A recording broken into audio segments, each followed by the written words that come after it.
Oh, Darren, how are you doing today? So good to have you on the call. So, I don't, I think you're referring to maybe a general instructors group because um, in the SOP group, I can't find anything there. Okay, I'm coming, right? I, Rooks is going to drop it right now. Just give me some minutes. I was thinking, but do you have access to the slide that was shared with everybody, the instructors? There, we shared a No, slide. when regarding this event, Yes. no, I don't have access. Come, I to say, yes, or Rooks. confirm sheet I shared, the draft message I shared with you to drop it on the group or for SOP. The sheet is embedded in that message already. It's Oh, already wait, in wait, the hold up, group. Rukoya. Yeah, sorry, I'm just seeing the shit actually. I only read the message. I didn't see that it came with an attachment. I'm just seeing that actually. Okay. Thank you. Yeah, guys. Darren, do you want to speak to the mic? I want to hear your sound. I want to hear your voice. Your voice. Hi, Darren. Oh, Darren. You want So to good to hear hear. your voice? It's so good to hear your voice after a very long week. I miss yeah. you, Darren. Oh Yeah, thank wow. you for joining us. Yeah, thank you, Mohammed. Yeah, I'm going to be in and out, guys, but because Baraka Court also have like a town hall session, but Uh, um I'm here and I'm also not here. no But wishing problem. everyone the best of Yeah, luck. yeah. I can't wait to see the amazing presentations. Yeah. All right. Thank you, Darren. Yeah. So I we will think, just yes, Rooks, I can hear you. yeah, so I want to do a quick run through on the teams that are going to be presenting All right. the Thank you. numbers. So I'm just mentioning the numbers. So you guys will get ready according to the numbers basically. We mentioned in the message that we sent that it's going to be numerical. So team 1, team 3, team 10, team 11, team 12, team 16, 19, 21, 34, 35, 36, 37, 39, team 40, team 42, team 44, team 48, 53, 54, 56, collab team 5, collab team 7, and collab team 10. So those are the teams that are presenting today. So you guys will be called according to your number in numerical order. So we'll be team 1 should start getting ready to prepare and to present. So for I can see some comments already. So for the teams that I did not mention, it's either you did not fill the form, your team lead did not fill the form for presentation, or the link you dropped for the presentation was a GitHub link and not to the website. So that is the reason why your team number is not called right now. So team 1 should start getting ready. Thank you.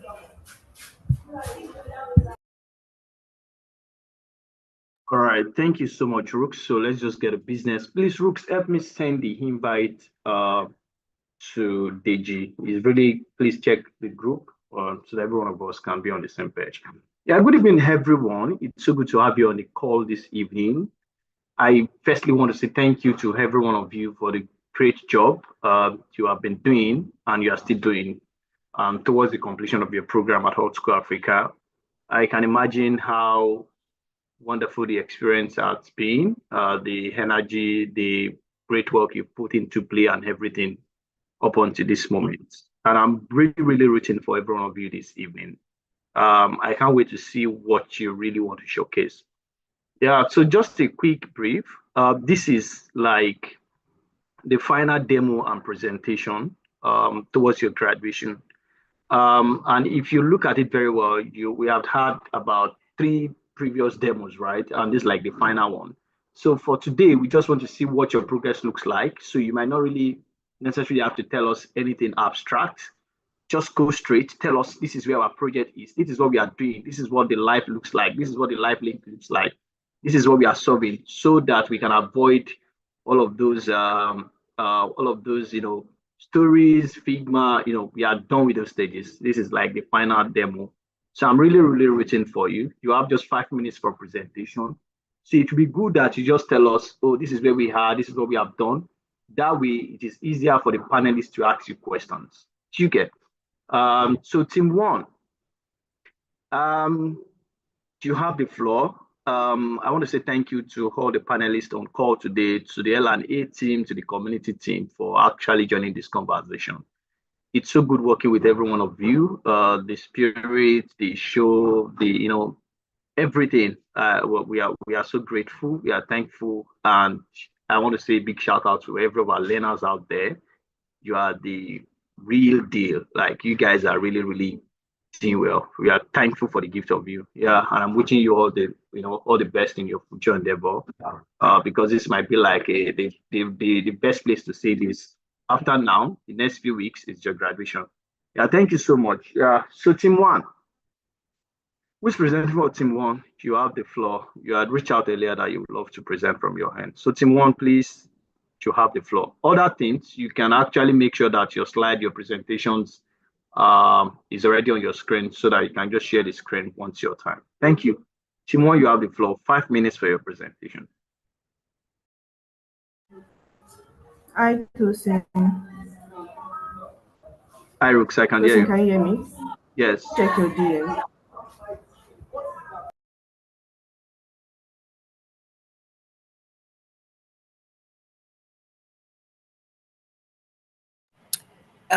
Tosin and Rooks, the person that's supposed to present for team one is waiting to be added. Didi, I think you should raise your hand, or I don't know how it's supposed to work. And Rooks, there's also a little confusion about team one and collab team one, so I don't know. But yeah, Okay, hi, Darren. This has been everybody's on explained stage. over and over again to everyone. Team collab one. If we say collab one, then we mean the collab team one. If it is team one, then it's team one. Please, who is presenting for team one? I can see 3 hands He's raised. raising his hand. Oluwafemi Adegbon. That's the person. Yeah.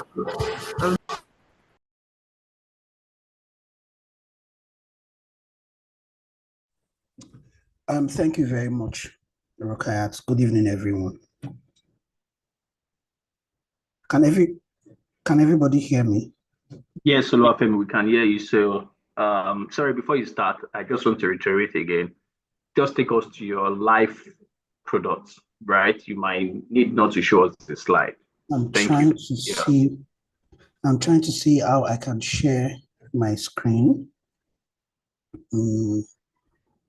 Okay. How come I'm not seeing how I can share my screen here? Okay, please, just a minute. I'm trying to see how to share. I don't know what is happening on my end. I can't seem to share my screen. I'm trying to see that. Okay. I think Have you been able to put that through? I'm doing that now. I'm trying to see, but I can't see how to share my screen here. It's not my Zoom is not showing me. Are you using your laptop, Didi?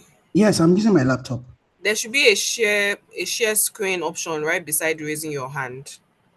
You can't It's see just raising my hand. I have a Q&A. After raising my hand, I don't have a share screen option there. And I'm okay. surprised. I don't know. Maybe is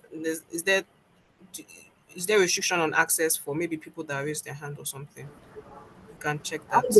It's supposed to be able to share a screen. There's no restriction. Are you sure you are joining with a system and not on your phone? I'm joining with a system. Yes.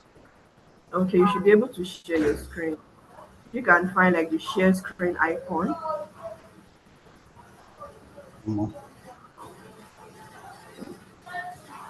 So I suggest that if you can't still find that, probably the next team should go. We'll come back to you. Okay. Okay, no problem. Please allow the next team go.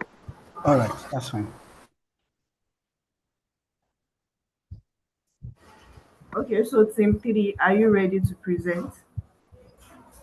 Please, if you are ready, your presenter should indicate. so that I can bring them up on stage.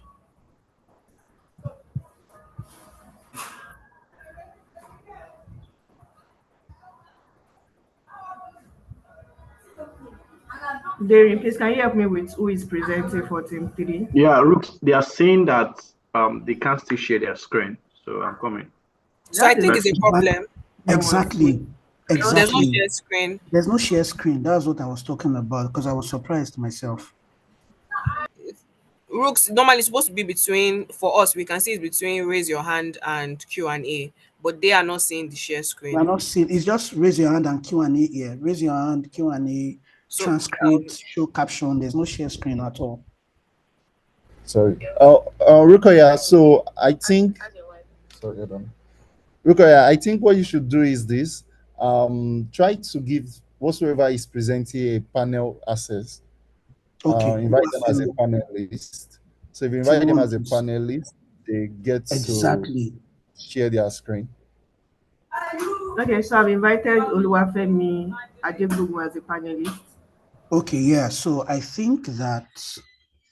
Oh, okay. So after you should be able to share your screen now. Yes, yes, yes. All right, that's it. Let's go. This is perfect. Can everyone see my screen now? At the moment, no. Oh, okay. 1 minute, please. Let me just. All right. So let me share this. All right. How about now, sirs? Yes, please. Okay. So, good evening, everybody. My name is Oluwafemi Adegbogun for the prestigious thing one. Our problem basically is we tried to develop an app, a waste disposal app, because we have identified the problem in Lagos that up until now, despite the 13,000 metric tons of waste being generated every day, Loma and the private operators are still able to cover only 33% of waste generated in Lagos on a daily basis. So there's still about 67% left unattended to. So we brought about our solution. Even aside from that, there's been a lot of issues around sensitizing people on how to clear, to dispose of their waste. So that brought about our app, which is the Greenville app. And the idea is to connect Lagos to a cleaner future. So we have developed an app that does scheduled waste pickup. Aside from that, it also helps Lagosians, also provides recycling rewards for Lagosians that are onboarded on our platform.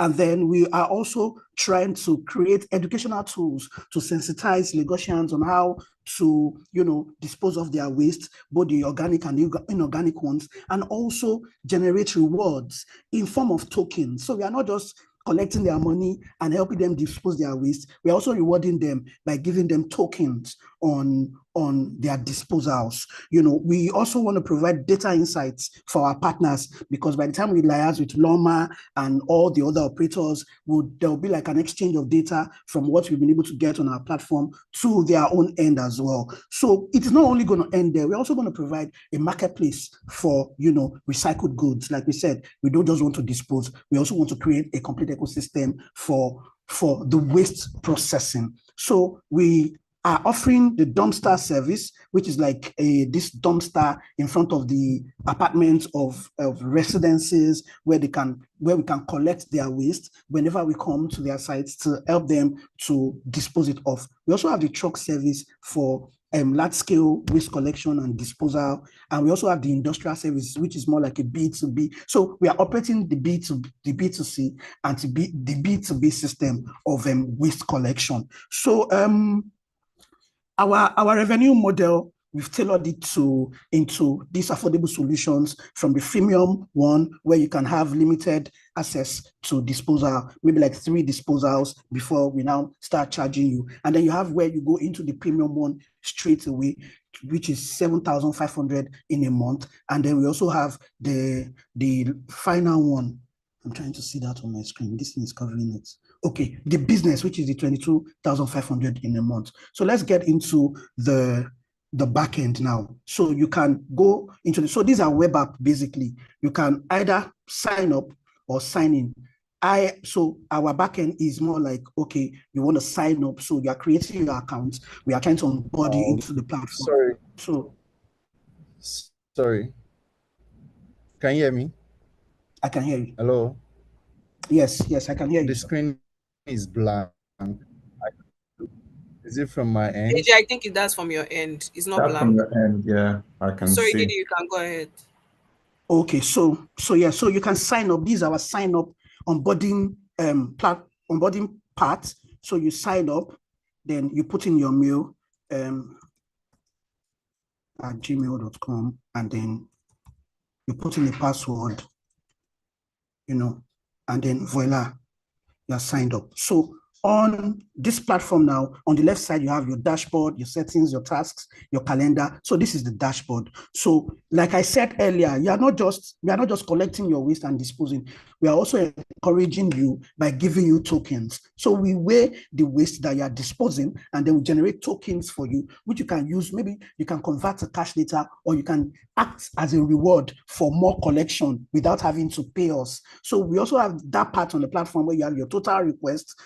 It shows you your total request. It shows you your pending request. So you can schedule on the calendar part, you can schedule pickup. So we know on our end is showing that you have scheduled pickup. And then we are also aware whether it is organic waste that you are scheduling or inorganic waste. So this is the dashboard that shows you everything that you need to know. Then the task, it shows you the task that you're yet to complete, and then it shows you the calendar of what you are scheduling. These are features. This is the state that we are right now, and these are features that are really pretty coming soon. But basically, this is the idea of what we intend to do. We help you. We create a platform for you. I don't think even Loma has an app like that. So we create a platform where you can check how you schedule your waste. You can reach out to us, and we'll come on the day where you have scheduled for your waste to be picked up, to be collected, and to be disposed. And apart from all of this our dashboard will also provide that platform where we can share our research data based on this with the government agencies. We also have to partner with them.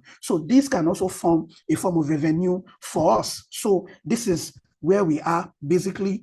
This is our dashboard, and by the time this feature is actually coming soon, so we are looking forward to perfecting that in the week to come. So this is exactly where we are with the project. Thank you very much.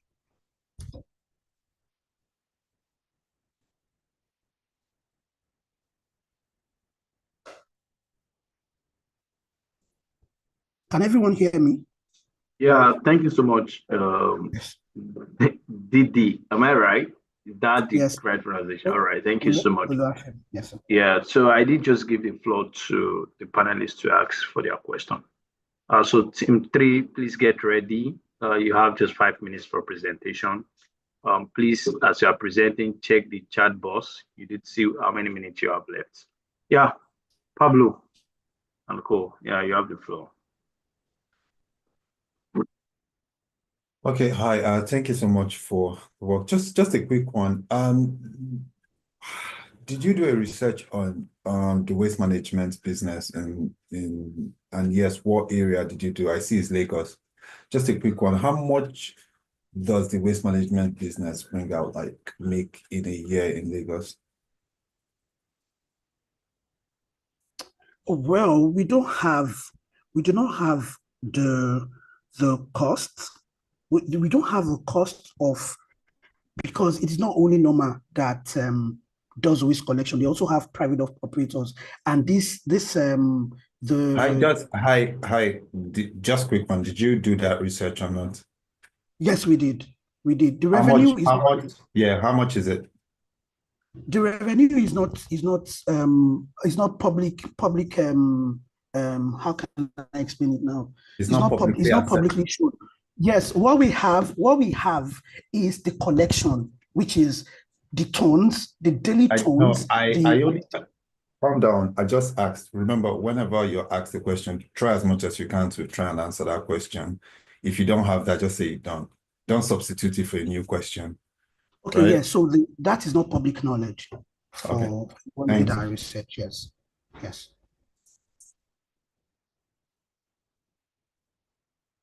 Thank you. Mohammed, do you want to ask a question? Yeah. So picking it up from there, so usually even if it isn't you cannot get the precise figure publicly, um there are ways to sort of estimate um if you on the field, I don't know what your like which of the courses you took. If you're a product manager, for example, you may be in interviews where you're going to be asked um um they call them guesstimation questions, right? And for when you're building stuff like this, it's not, I mean, it's not something completely new. There's already some people doing it. So somehow there's got to be a way, right? If you dig deeper, I'm very certain that there's got to be a way to actually get a close guesstimate, to understand the financials of that. But that's by the way. What I wanted to also talk about has to do with research. So you said 23% of, the existing players sort of take care of 23%. And then you also said something about you're not sure Loma even has an app, all right? So the 23% that is currently being taken care of, what part of Lagos is it, like, how is it distributed? Is it mostly focused on the urban areas or the less developed areas of Lagos? That's my first question. So just quickly, without having to explain. Okay, yeah, so they are mostly focused on the urban areas. And I didn't exactly say that Loma did not have an app. No, Loma has an app, but what we are covering in terms of the data Oh, it's analysis. okay. It's okay. Wait, hold on. Don't worry. Okay. Don't worry. So, it's mostly focused on the urban area, right? So now in your user research, right? What who are you targeting? Your target audience in terms of location, urban or less urban, and the people, who's your real target market for this?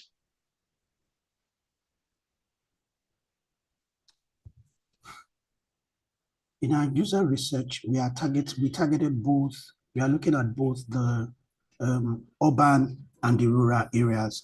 And the reason is because for the urban areas, they are not Okay, that's collecting. fine.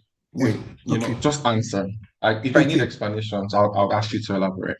Now, Okay. the urban rural areas. So Yeah. here's where I'm getting to.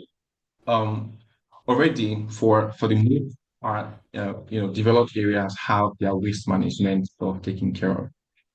And so the larger parts where this is a real problem, the 72% is mostly rural or less 9%. urban, less urban areas. And then the question now becomes the people who live in these places. Are they like the demography of these people? Are they people who would ordinarily use an app to manage this? Like, what are the alternatives? And did you really verify to see that this is something they would want to use?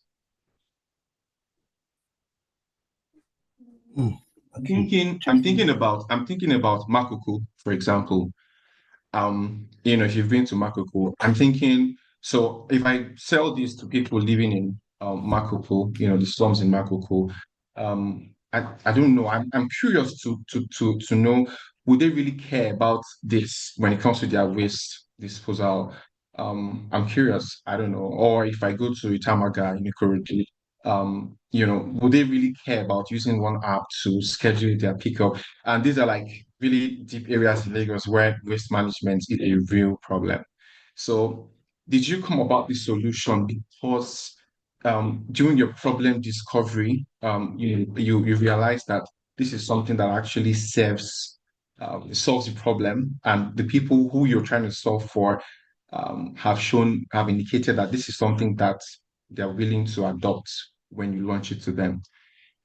Um, I want to know, Yes. did you do that core research, especially for the people who are really experiencing this problem and you've seen a very high level of acceptance? We didn't actually get into Makoko, but we identified that problem. And one of the ways that we we found out that we're going to tackle that problem is by sensitization.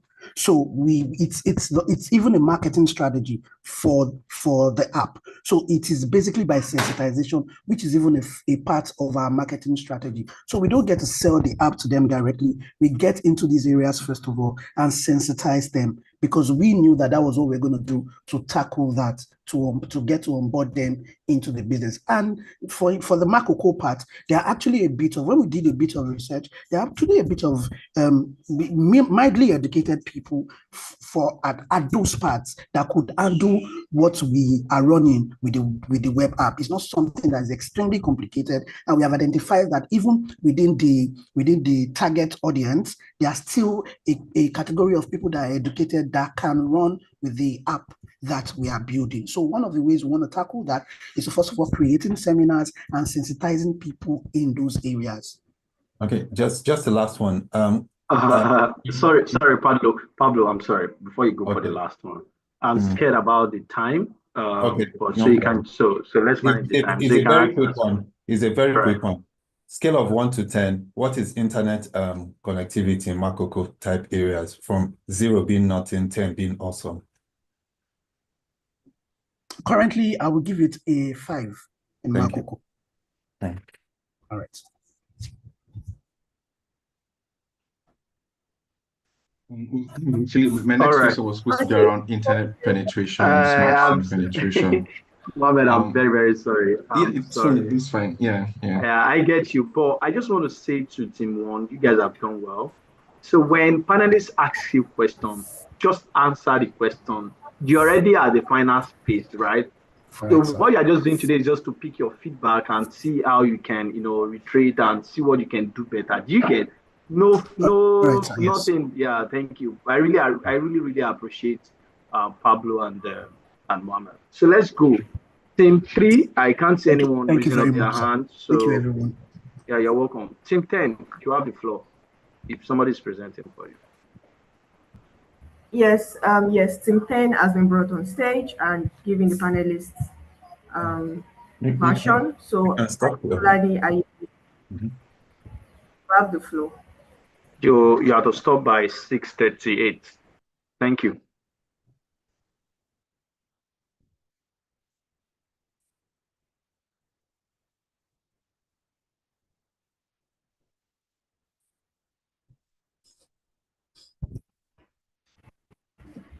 Can Adetolani Ayeni? Sorry, Adetolani Ayeni, are you there?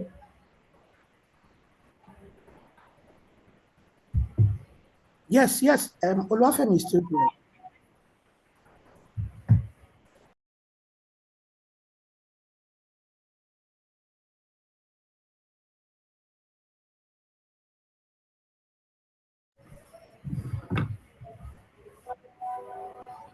Thank you. It's like Team 3, Team 10 are not really ready. Please, let's progress to the next team, Brooks.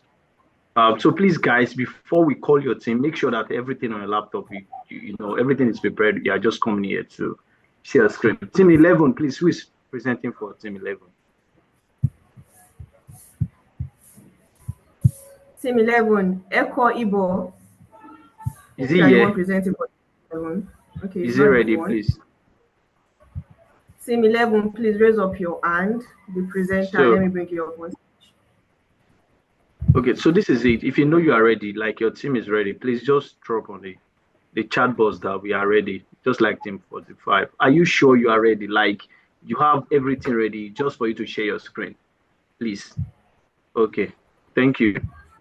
Did you mention Team 45? No, I'm just trying to look at the chat box. Okay. But it seems they are ready.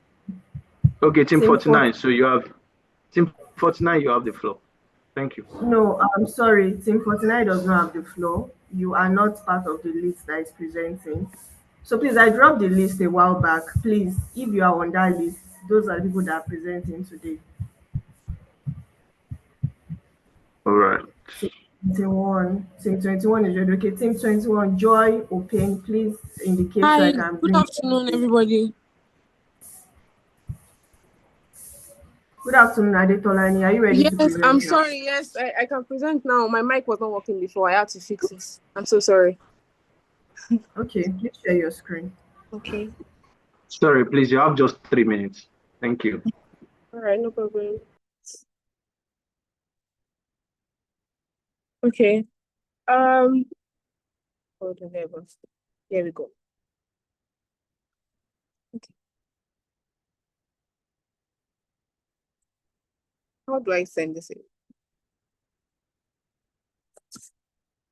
Okay. My name is Adetolani and I am presenting for Team 10. So yeah. Our app is we created a website app and it is called PricePal, right? So PricePal is a platform for people to compare prices of goods and services before they get it. Because we know that the state of the economy now, prices fluctuate based on like people say dollar this, dollar that. So instead of people to like spend more time in the market or like buy at wrong prices for vendors that are taking advantage of what is going on in the country right now, we created this so that people can like have access to somewhere that they can see the prices before they go to the market to purchase what they need. So yeah, we have our services, price comparison. We have price updates also, where the vendors have opportunities to like change the prices on the go. Like there is no extra charge or time wastage. And yeah, we have this is our landing page that I'm showing right now. We have this site for the for testimonies for like what people have to say about the product already. We also have the frequently asked questions like, is this service free to use? Yes, it's free to use. Like we're not charging at the moment. And can you purchase directly on the platform? No, we are not selling anything. We just create this so that people can have access to like prices or like as price is changing, if it's reducing, you have access to all of that. And for vendors, the benefit that they get to have is that they are putting their goods on our platform where like people that are ready to buy have access to it. So like maybe the lesser the price, the lesser your price, the more customers you're going to get, or like the closer your store is to them, the more they are going to come to your store, right? So there we have that. And we also have our sign up page or get started if you don't have an account already, right? So let's use the sign in. This is what we have for the sign in page. You have your saying welcome back because obviously you have used this the platform before. So we already have this, and you can log into your account. Let me do that.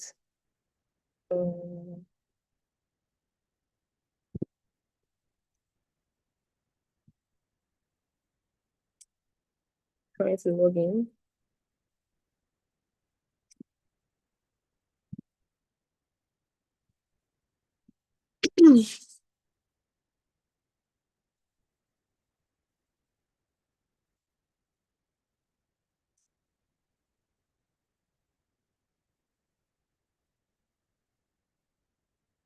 I'm sorry, it's taking time. It's logging in. What is wrong? Okay. Now that we are in, we have our own page. So for the home page, you get to like see all the products that are available. That what each customer is going to see on their own page is based on what they have searched for before, the search or their search history, or the type of vendors that they have asked for, and their location also. The vendors that you see around you depends on your location, right? So here we have the name of the product, we have the price comparison, we have the price comparison button here, we have the notification button, and we also have the profile button where you can do your settings and all of that. So for the categories, all the different categories of products or like goods that are available, because we figure that if we put everything in one place, it will be hard for people to like search for what they want. And we try to make sure that everything is there is like very low cognitive load for users when they use this product. right? So we have the recommended products based on what you've searched up for. In this place now, we use just like dummy products because we don't have actual product right now, and we don't have real vendors using this platform at the moment. So these are like based on what you have searched for so far, and all of this that you're going to have here, it's going to be like different vendors, different prices. Like let's say, for example, now we have the basmati rice for 10 kg here. This one card will be for one vendor, this is going to be for another vendor, another vendor, another vendor. So it's with different prices. Whichever one that you think the price is okay for you, you pick. All And right. then Thank you so much. I'm scared that we are really far behind time. Yeah, you have really, really done a very, very great job. Let me just allow the panelists to ask their question then. Maybe Alright. you'll be able to answer some of the questions around the product. Thank you. Yeah. Mohammed and Pablo. Okay. Hi. Okay, just a quick one. Just who's your direct competition in this business? We have sorry. We have few people that are into this type of market also, but we don't Hold on. sell the same thing. I'm trying to look for the names. I'm so sorry. Okay, if you don't have, just at the moment, I don't have, right? So, yeah. Did you do a research for figuring out if people wanted to use this? And what did Yes, we did. We did. Hold on. What did your research say on a scale of 1 to 10? 1 being we don't need it, 10 being they need it so much? At least we are like 40% of users saying that they need, like 50% of users saying they need it, and like 40% of vendors saying they need it. Okay, for users, what is the most condiments they would typically want to buy to confirm what they want to know the price of condiments? Most people mentioned rice. Condiments. Or condiments goods. Yes. I don't have an answer. All right. No problem. Guys. Okay. It's mostly food stuff that everybody wants to know. All right. Hi. Hi. Can you hear me? Yes, I can hear you. Oladapo here, and very audacious idea, you and your team. Really, really impressed what I saw. But just a bit of feedback. I think the way you represented the goods or the items is not really. I would have expected you guys to rank it, from whether cheapest to the most expensive, so that the data is easy for the customer to just consume. So I just come here, I look at the product, and I'm instantly seeing which one is the cheapest and which one is the lowest. Also, I think a bit of that should have been displayed on your landing page, where you see maybe charts or graphs or whatever representation or visualization method you prefer, to show people that, okay, this is instantly what we do without us going too far. So, rice being one of the most common food items out there, just show a ranking of it across different regions, different states, price of rice in Lagos compared to Ebonyi, compared to other parts of the country, stuff like that. Why? So, sorry. Yeah. We limited what people can see based on their current environment. Like if you go to the settings option, you can pick that you want to see for everywhere in the country. But like we figured that if we put like everybody can see everywhere, the information you'll be getting will be overwhelming. If you're in Lagos and you're seeing price for Cotonou or like every other place, it might just be too much. You might not get the right vendor for you directly. Okay, so which one is? You can filter the location that you want to see. Please, can you filter the location? I have that in the UI, but we have not done it like in the live in this I can show you the UI page if you want to see that. I want to see. No, thanks. I'm sorry. Okay, that'll be all for me. I think you guys should do better on the representation of the data, so I don't have to horizontally scroll just to figure out who is selling the cheapest bag of rice, 10 kg bag of rice. Or any All right. Like all right. Thank you so much. It's a very, very great work. Please take those feedback and act on them. Each and every one of you. So I just want to address something quickly before we progress. Please, for those who are saying we submitted the form, we do this, please, I want you to double confirm again that you submitted your link at most Monday 11:59 p.m. in the night. I'm not saying after that time. I'm not saying from maybe Tuesday today. I'm saying by Monday 11:59 p.m. because that was the deadline that was sent. I probably just want to double check that again. Thank you. So the next team, so panelists, we can just try as much as possible to maybe limit our questions to one. Yeah, because of our time. Yeah, thank you so much. Team 11, are you ready? Team 12, are you there? Please, if you are there, let me know. Team 11, please present for Team 11. I to sing. Yeah, Team Rooks. 19 will be going now. All right. The person present All is right. actually Thank you. ready and they are short on battery, so they have to present now. Team All right. 19, please, your present will indicate so I can bring you up on stage. Okay.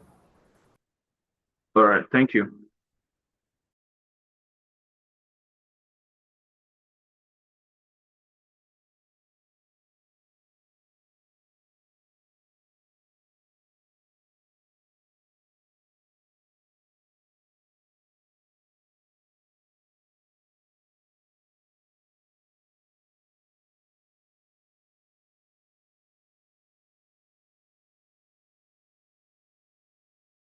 Oladimeji call you. Are you presenting for team 19? Yes, Rooks is the one. Has he raised his hand? Please raise your hand, Oladimeji. Yes, I've brought him up on stage as a panelist, so he can go ahead to present now.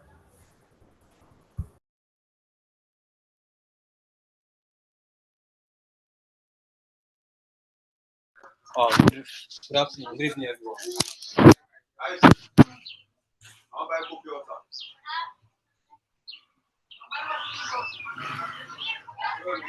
I'm coming. I'm trying to share my screen.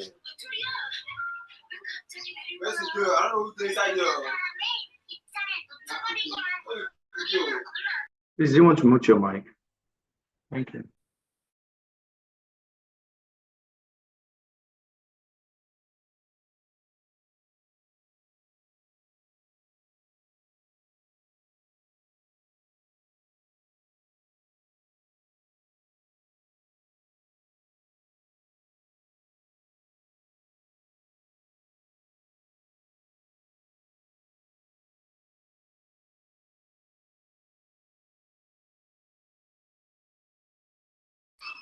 Yeah, can you see my screen now? Yes, we can see your screen. Yeah, thank you. You So, have 3 minutes more. Yeah, let's go ahead. Good evening, everyone. So, I'm Kwame Dimeji. I'm presenting for Team 19. So, I'll be using. God forgive us for this. I'll be using the local host to present because our the host link is ready actually, but it's having some because of some merge, git merging conflict issues. So, some features are not working here. So, and I would love to I would love you guys to see all the features we have here. So presently I'll be using the local host for presenting. So let's get into it. So we have our product is called Value Right. So the issues we are solving here is, we've been able to everyone is exposed to this transporting issues, stuff like that. So what we see was that, okay, if you want to maybe you want to make a booking, or you want to book a ride or vehicle, and for you to go to maybe say one-on-one, even some people might not even have that chance to be able to have to negotiate one-on-one with the owner of the bus. It can be like through third party or stuff like that, and with that there might be an increase in actual price of the price of all the buses. So what we are solving here is that it's going to centralize all those one, like you'll be able to interact one, like your transaction is going to be with the owner of the buses. So here now we have our homepage here, which is where we have our map bar, the hero section, then all the section here. So basically what we have here now is for any user to be able to make a booking, is either you be our customers, by registering into our platform, or you continue as a guest. So in this instance, I'll be registering as a user, then login before fetching for making a booking. So here, let me say I registered as a new user.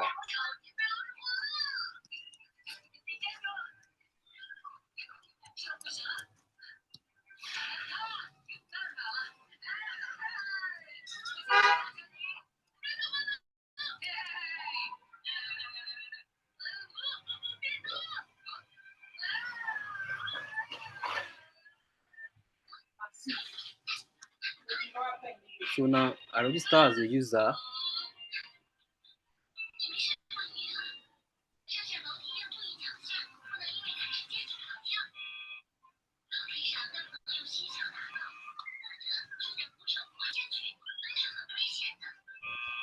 Okay, so is the network from me because I cannot see. I think it's fine. You can't see the screen. Yes, but I need to confirm. Toasting, can you see the screen now? I can see Yeah, we it. can see the screen. Is it okay Can now? see. Is it okay now, right? I'm Yeah, scared that you are proceed. not. I am Yeah. only scared that you are not prepared for this presentation. That's my biggest fear.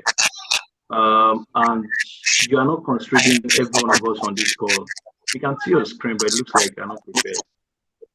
So this let me just go through this stuff once and for all. So after registering, then you can sign in for it to make a booking. So in On the hand, not the face.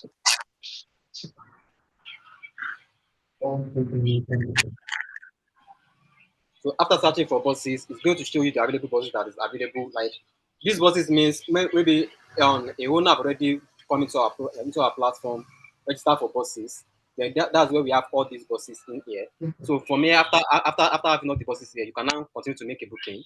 So it takes you to the booking page where you fill out the pages. So you just go through this.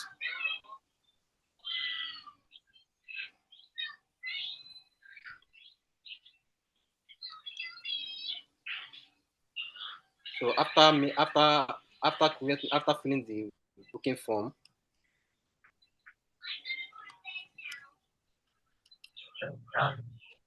then you proceed to create the trip, then moving forward to make it to make a payment. So this generates a ticket for you. So from here you can see the booking summary of what you book. Then from there, presently we are using just only one payment method, which is pay stack. So after clicking on pay stack, then you confirm your order. It takes you to the pay stack payment page. Then you make your payments. Then after making the payments, Yeah, all right. Your time is up. Just thank you. You can actually answer some of these questions or take us through once the panelists ask their question. Yeah, Pablo and Mohammed and Oladapo, you have the floor. Thank you. Okay. You're right. I would like to know the direct competition for this business and what you offer better than what they are offering currently. please, I can't hear you. Please, can you come again, please? I said I would like to know who your direct competition is in this business, and I'd like to know what you offer differently from here. Yeah, we are direct. Like, our direct target audience here is Competitor. okay. Our competitor. Okay, no, this market we have this GGIMG. This all these transport company based in Lagos. We have GGIM. We have PMT. We have GUO. So all those.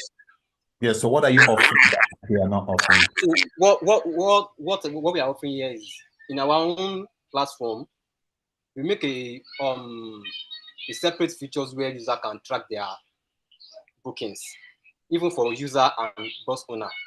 In sense of bus owner means you can able to have like, okay, after listing your bus on our platform, you're able to track how your bus is doing, maybe from your earning, from your booking transaction, from your transaction, your trip transaction, all your buses, how it's going through those, or maybe people are booking today, people book it tomorrow, like all this history. They also have, For users. then for users also have their own dashboard also, where they can track all their earning, like all what they're able to, all the transaction history, all the booking they'll be able to book in our platform. That's all. Thank you. Well, mine is a comment, right? So there's a difference between features and benefits, right? Benefits that solve real problems. So when you say, well, transaction history, you can track your earnings and you can see live updates. I don't know if you said that. Um, the question there that comes to mind is, did you speak to passengers that travel by this buses, and then if you have convincing evidence that this is a problem, that that when we create this solution is solving a problem. In my opinion, what these things are just what you've highlighted as your differentiation, what differentiates you, they're just features. They're not. I'm sorry that I'm sounding a bit critical, but it's out of the desire, like for you guys to actually go out there and be better, not because I want to criticize you. Um, and it's not about you; it's about the work. So focus more on benefits and solutions to actual problems. You can say this is a problem, this is the evidence that this is a real problem, and then this is a potential solution with evidence that it might it's proven that it might solve the problem, as opposed to just features, features, features, right? So that's my comment. Yeah, thank you.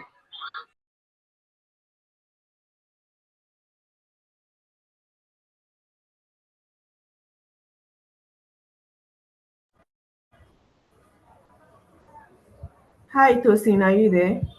Yes, I'm here. Tim, I think that's all for now for 11. Well done. You have done a great job. Team 12, please. You have the floor. Please be sure that you Tosin, are available. Yes. Sorry, was that Sim 11 or 19? Sim Team 11 is coming on now. No, No, the one that presented is Team 19, team right? 19. Yeah. Yeah. And Thank you, team 12 Pablo. is coming up now, Rook. Sorry. Paul in here is All from team 12. Yeah. all right. He- Paul, you have the floor. You've been Hello, good given evening. access. Okay. Hello, good evening, my panelists. Good evening, my fellow old schoolers. All right, this is Ian Paul of Team 12. So let me share my screen.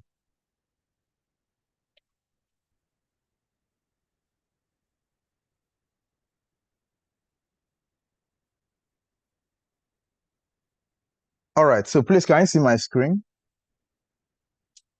Yes. Okay, Yes, we all can. right. So I'm presenting to you Nestwise. Nestwise is a prop tech solution to solve and eliminate the problems of renting apartments seamlessly, okay, by prospective tenants. So at Nestwise, what we are doing is trying to eliminate the unnecessary charges and fees prospective tenants have to pay in the course of getting an apartment. All right, so this is the MVP we have come up with. All right, so this is our homepage. Okay, where we have listing of available properties. Okay, and then you can also get in touch with agents. Then we have our login page, or we have a sign up and sign up pages. Okay, so let me sign in right now so that we'll have a feel of what the different users can do on the app.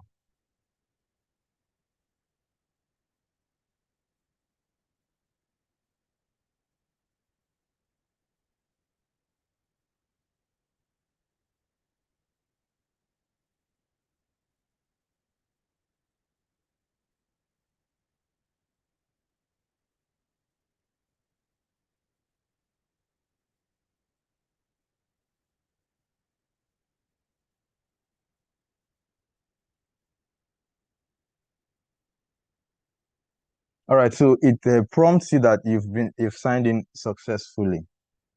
All right, so when you come to your dashboard here, up here, you can see your subscription. This is a subscription-based product, and then you can see listing of properties. So let's look at the subscriptions.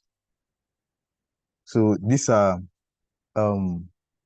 budget friendly subscriptions that users can take advantage of. The users on this platform are the house hunters, or prospective tenants, and then agents, and then landlords. Then we also have listings. Okay, this is still a work in progress, so it's not there yet. Okay, and then payments, they're still not up yet.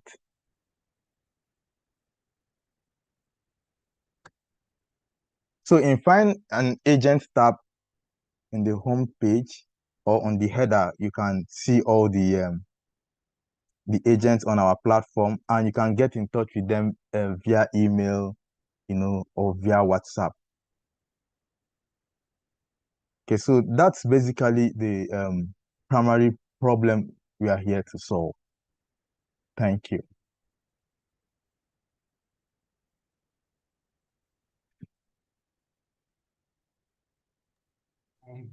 Yeah, thanks, Paul.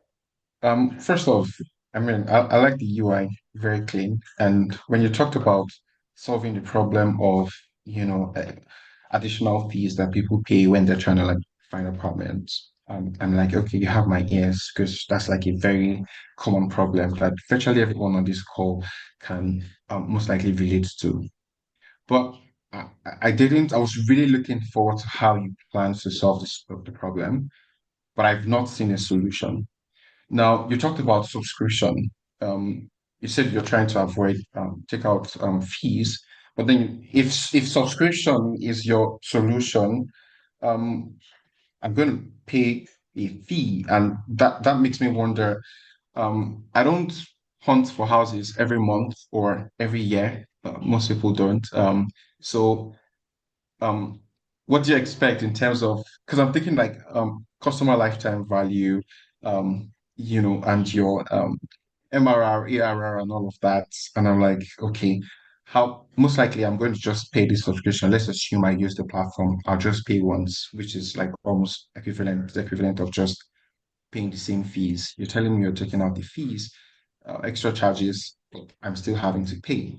And I'm not even saying there shouldn't be payment, monetization is important, but I'm not seeing how it solves the problem that you've described.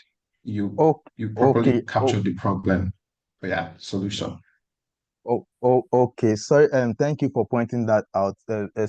Sorry for my mix up there. All right, so the subscription is meant for the agents, okay, to post, okay, the different property offerings that they have. Okay, so just one question. Explain how you eliminate more payment for me. Explain it in a way, so I'll meet an agent, and after getting the house, I have to pay agent fee, all that. Just explain how this eliminates it in a very quick way. Like, I'll take out X and take out X. Explain, please. Okay, all right. So this platform is free for renters or house hunters. All right, so we have our agents are verified on the platform. Okay, so any agent you have here is verified. We also the reviews of agents. It's also upcoming, is in the pipeline. So when you come here from the comfort of your home, you are able to see the various properties, and when you click on any of them, it opens it up, and then you are able to get in touch with the agent for that particular property, and the agents are verified on the platform. Okay, and like I also mentioned, we also have reviews. So you can also, from the comfort of your home, also have a video tour of the property. And then, but definitely at the end of the day, you still need to go for a physical inspection, to make your final decision. So, Paul, what you're describing sounds to me like a solution to a different problem. You're talking about verification, tours and all of that. So it's like you're solving a legitimacy problem, so you don't fall in the hand of scam agents and all of that. But then that's a solution to a completely different problem from the problem you've highlighted to say why eliminating excess fees and all of that. It's not aligning. Okay, so all right, so in the traditional setting, you have a situation where you are going for you're looking for a house, and then you get in touch with a particular agent. Okay, and this agent will tell you that you have to pay an inspection fee. and you are not sure whether you are going to like the apartment, but you have no choice than to pay that inspection fee. And you go for inspection. At the end of the day, you realize that the apartment is it's not something you want. And the fees, non-refundable. It goes on and on and on and on and on like that. And an individual realizes that he's spending so much on inspection fees and he's not getting what he actually wants. So that is what this platform is coming to solve. Okay, so you're eliminating the inspection fees, not the agency, legal, and all of those things, specifically the inspection fees, right? Yeah, inspection fees, and then there'll still be agency, okay, but Okay, that's fine. definitely That's is yeah. fine. That's fine because of time. So, what is then the incentive for the agents to register on your platform? Because the agents are going to subscribe in the first place, and a lot of these agents actually bank on those fees because it's not every time everybody pays for an apartment that they earn agency. It is those fees that they get their daily bread and butter. So, what's the incentive for an agent to say, "Yeah, I'll register for your platform. I'll even pay on your platform," knowing that my daily 10K fees that I get, I'm not going to get it anymore. What's the incentive for the agents? Okay, all right. So let me quickly call on my product manager, Valentine Obayi, to throw more light on this. Valentine Obayi, are you there?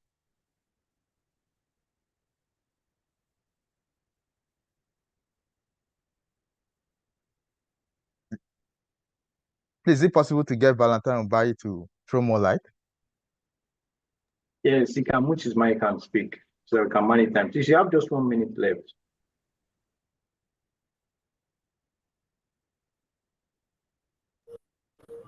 So Valentine has to raise up his hand for me to be able to bring him up on stage.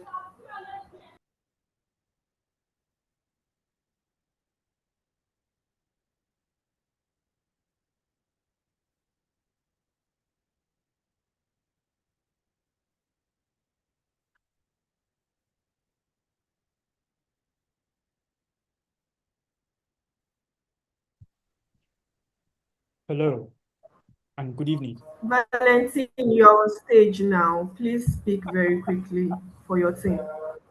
All right, let me put this very clearly. Now, the platform is not just for the agents alone. All right, the platform is also for the owners of properties, and we have seen a situation whereby a team member of ours shared our experience, whereby the landlord had instructed the agent to take the sum of 650,000 as against 850,000, and this is something that we want to eliminate. If that friend of ours had Nestwise from the onset, I'm very, very sure that there would be a stated transparent fee as stated by the owner of the property as against what the agent has said. Now, it's two ways. The agent can do whatever they want to do on the platform, but then we know over time that our huge target is those who actually own these properties. Most of the time, they're even developers, right? So this is where, if you look at, Paul, if you look at the listing, if you go click any of the listing that we have here, you did see a breakdown of what exactly I am trying to tell you about.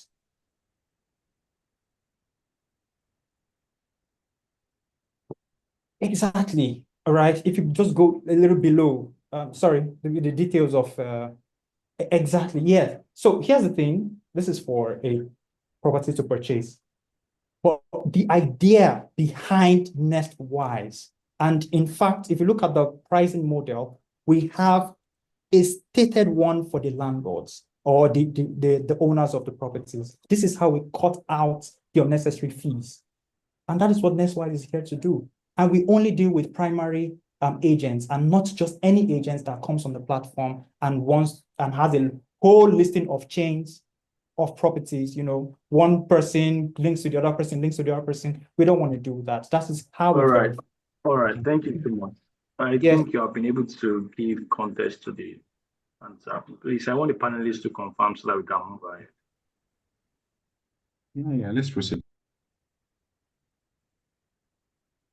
You guys are really doing well. I'm impressed. Well done.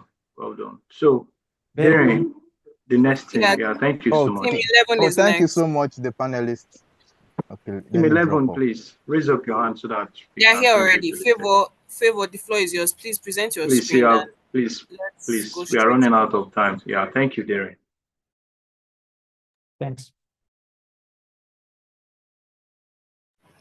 Favor, your mic is muted and your time has started. All right, good evening. Can you all hear me? Yes. Very low, but please speak louder if you can. And All share right. your screen. Okay, I'll be doing that now. Share screen. Share. All right. Good evening, everyone. My name is Favor, and I'm from Team 11, and I'll be representing our project Craftly. Okay, so this it's hosted on craftlyng.com. Basically, Craftly is a web application designed to help artisans like tailors, shoemakers, hairstylists, and more showcase their work, gain visibility, and sell their services online. Okay, so this is a website hosted on craftlyng.com. I hope you all can see it. We have the home page right here. Then I explore.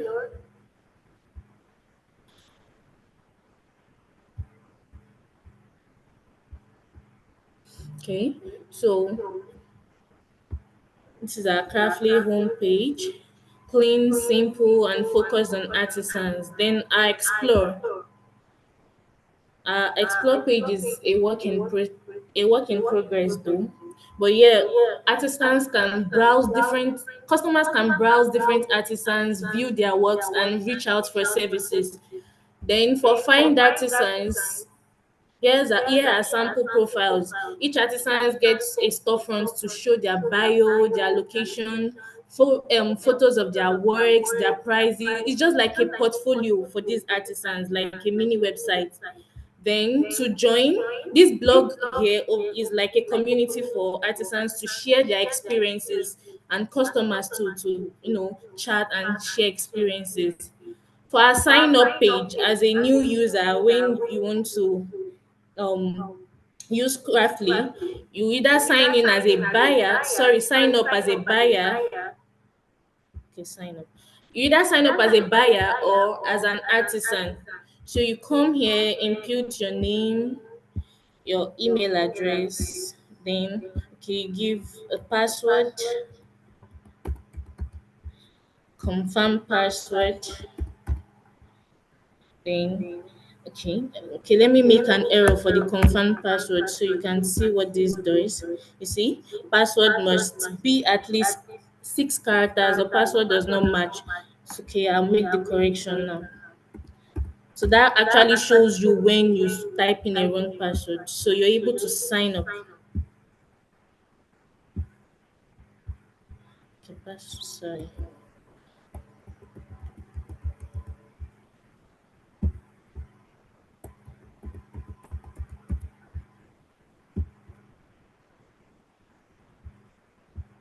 Okay, here you must click it, then you sign up. Okay, so this is actually meant to take you to an artisan dashboard that we are still working on. But yeah, the signing up works perfectly. So you can choose here to save the password or not. And right here, you can view your profile. Here you input your name, your location, everything about you as you're using Craftly. Then your orders, you can easily navigate these sign up pages, and once you log out, next you're coming, you now sign in. And yeah, so this is basically what Craftly is all about. Signing up is easy. We designed the onboarding with artisans in our mind and no stress. So it's going to run in minutes. So for our tech stack, we use the React JS for the front end. We use Node.js for the back end and MongoDB for our database. And it was hosted on craftlyng.com. For the cloud, I actually used the AWS and deployed it. I created the cloud infrastructure as a cloud engineer for my team and the cloud setup. So this is our project. Thank you all for thank you so much for watching our demo. You can view Craftly live at craftlyng.com. We would love your feedback. I'm Favor and this is Craftly. Thank you. All right, thank you. The panelists. Tosin, before the panelists go, I think I love their page and I love Okay. the from the name of the products, I can easily say what they are all into. Yeah, you guys actually did well. Well done. Thank you. Okay, I Okay. can stop sharing now, right? No, no, you can leave it on the screen. Just one thing I think I want to share is I noticed that you guys are focused so much on features rather than the kind of problems you want to solve, right? Because look, typically the whole idea is we're trying to solve problems for this, and that because we notice these people have these problems. And now solving this problem makes it easy for them. But when you focus so much on we have this feature here, that feature that works, this feature that works, you're basically not selling what problem you're solving. For instance, I think it's an ideal thing to say, look, we're trying to help who are these artisans find buyers find artisans, and maybe you talk about maybe how difficult it is, how much it would cost them to typically find these things, and how you bring it closer to them, and all that. But that's what's my what I realized. But at the end of the day, it's like it's features, features, features. These features work. These features work. These features work. Okay, can I mention something? Sorry to interrupt. Okay, with this project, we actually have a problem we're solving, but I feel like this presentation we're making is to actually showcase the features we have for our project. But And the features won't sell itself. The business has to sell and make money. all right, so do you mind if I mention the problem we're solving in case you're confused about that? I mean, that's. I'm sorry, am I the only one who can't hear Favor? Please, I want somebody else to confirm. I can hear her. We can all hear Tosi, maybe you can join and drop off. Can hear her. Yeah. So yeah, so I mean, that would have been helpful from day one. So that will be the conversation we're having rather than features. Okay, so to piggyback on that, I'd like to also like add more emphasis to what Pablo has said.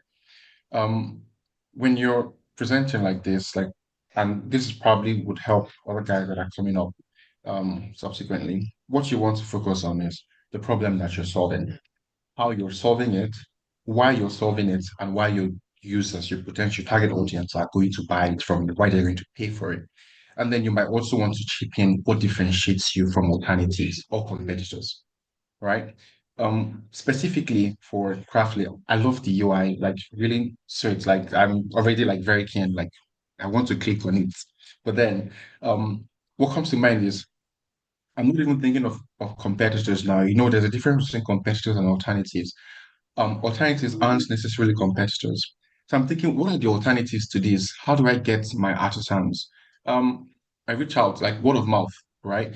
Or I probably have like barbers or tailors that I'm loyal to, or I call someone who I trust their sense of fashion, for example, like, yo, I saw this outfit, I really liked it. Who sold it for you? Um, in my head, if I'm comparing the current alternative and the solution that you've built, I'm like, I'm still going to stick to what I know. You know, I can call my neighbor, the plumber that fixed your stuff. Like, you know, can you give me his number? I still prefer that. Is there a problem or a gap around that? I'll say yes, but hold on. But how you've gone about it, I don't see how I'm going to pick this over that, right? One of the two major reasons why products aren't successful is because people are solving for problems that don't exist, or the solutions are not really unique, or they're not better than existing alternatives. So I've not seen how this would make me leave the alternative of like reaching out for referrals or just staying loyal to people that I already know. I don't see how this takes me away from that. Okay, thank you so much for your feedback. If you don't mind, I would like to throw more light on that. So, Basically, many hi, artists. Favor. Sorry to cut you off. actually there's no time, right? We're on a time crunch, right? So unfortunately we will have to call the next team, right? But you can just always drop your feedback or what you have to say maybe in the chat box. Sorry to actually cut you off. There's a time crunch and a lot of teams have not presented, right? So this is just like feedback for every team going henceforth. Go straight to the point on your presentation. I don't want to say leave out, but yes, leave out the login features and all those other stuff. Let us know what you're trying to sell and explain that explicitly, right? Thank you so much, Favor. I think team 16 is next. Oops. Hi, Darren. Who's Team next? 21, please. Team 21 Team 21. next. Okay, all right. I Please think that's stick to Joy. the 5 minutes. Joy, are you there? You are muted if you are trying to speak. Okay, you can see your screen. Yes, I'm here. Good evening, everyone. My name is Joy, and I am presenting for Team 21. So the name of our product is called Roots and Roots, and it is a tourism app, a travel and hospitality app that helps tourists, travelers, Africans in diaspora to get to Africa. It connects them directly to providers. So whether you're a provider of accommodation, you're a provider of flights, and you're a provider of experiences being restaurant services, spa services, or you have a theater event. So people can actually buy tickets to events on this platform. So it is more like an all-in-one platform where people who are traveling or want to explore a particular location can actually find what they are looking for, especially when they don't know what to do in a particular location and if they're going to that place for the first time. And one of the solutions that we're offering is that a lot of time, due to intermediaries, a lot of business providers actually lose 40 to 60% of their income because intermediaries pocket at least 40%. We did the research on that and we found that it's in our deck. So we are saying we are going to connect, and it costs for both the providers and both the people needing the service. It's expensive, especially we have what happened during. I'm actually a real estate agent myself, so this is also first-hand knowledge for me, from my experience, because even during the December period, we know that a lot of intermediaries, agents in quote, would add as much as 50 to 100K on a particular short-let apartment that usually goes for 200 on a normal day because of that. So this app is supposed to help combat that, take the middleman away, and we charge them a nominal service fee, and we have other revenue streams on our platform where we can also make money. So here we have our landing page. So when you come here, you do www.rootsandroots.com, although our app is hosted on Vercel for now. So that's it. You come here, you are able to see all the service, you can see products that you are interested in, and from here you can actually go and see more things. Now our application right now is not fully ready, but I'm going to show you the things that are ready, and maybe the other parts to understand the flow, I can take you to the prototype. So here, if you're coming for the first time, you're coming to this app, we are servicing countries in Africa. So when you come here, you can actually put the country of your choice. Oh, I'm going to Nigeria. You type in Nigeria here, you click on search. This entire page customizes to Nigeria. So if you are searching for Ghana and you put Ghana, this page customizes to the offerings that are available in Ghana, including the speak. So you will see things like, oh, Niger here, because this is a Nigerian page. But when you go to the Ghana page, you will see things like, you hear Ghanaian words like Akwaba and stuff like that. So it helps to create a very more immersive experience for the person coming on our platform.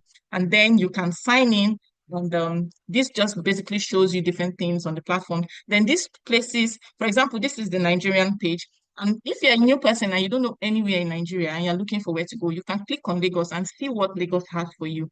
And when you do that, you can see all the offerings available in Lagos and go to it. Same thing with Abuja and Port Harcourt. But if you know exactly where you're going, you don't need to do that.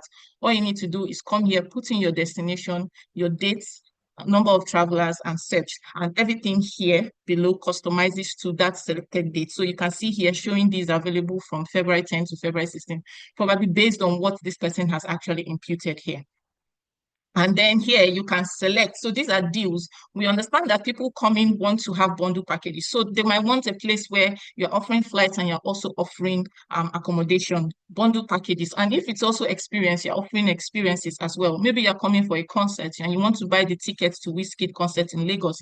So we can offer a bundle package that says, oh, you get this ticket in Lagos, but we also offer, you can also get accommodation. When you buy these tickets, the way you go to Amazon and you buy something and they will say add this, and you would see it's cheaper. So this is what we have here. And there is the general access, VIP access. The reason why we have VIP, so there are special different criteria for our clients. So exactly, we have what we call route ranks. So it's a tiered like a gamified system where you go up the ranks based on your mileage, based on your the number of bookings you do and everything. You go up the ranks. You can be Ajala the traveler, there is certified wanderer, there is a router, just different things like that. So based on, you can have access based on the benefits of those ranks. You can have certain types of access to certain premium benefits. And same thing with accommodations. People don't want to come and start thinking in their head, oh, do I want an apartment? Do I want a duplex? Do I want a mansion? But here we've broken it down for them on the landing page, and they can click on any of these places and they will see apartments. They click on duplexes, they get duplex offerings and all that, basically like that. Same thing with flights.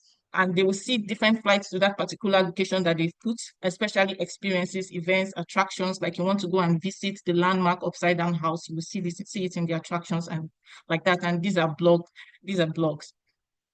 So going to accommodation. Okay, yes. So you If have you've one not minute. signed, okay, if you've not signed in, you can actually let me do this here. So if you use the Google, you sign in and you would you do this. Yes, I'm signed in now. And then you can explore all the accommodation offerings we have. So this is find your perfect accommodation. So it's filtered based on the different options that you can actually filter the different options you want. Our front end is still in the works. But yeah, you come here, you will see all the different things about this accommodation. And this accommodation, you can see all the amenities, you can explore them, explore the host details, and then you can actually select a date. Oh, I want to use this particular day, and you pay. So when you click on pay now, it takes you to where you can actually confirm your booking. You can see everything in your booking, and then you can select if you want to pay or if you want to reserve, and then you can use card. You can actually use order this, and then you also put who is checking in, because the person booking might not be the person checking in. So you put that in. If you have a special request for the host, you can have that. Cancellation policy, you can read that based on what the vendor has put in, and then you can send your request.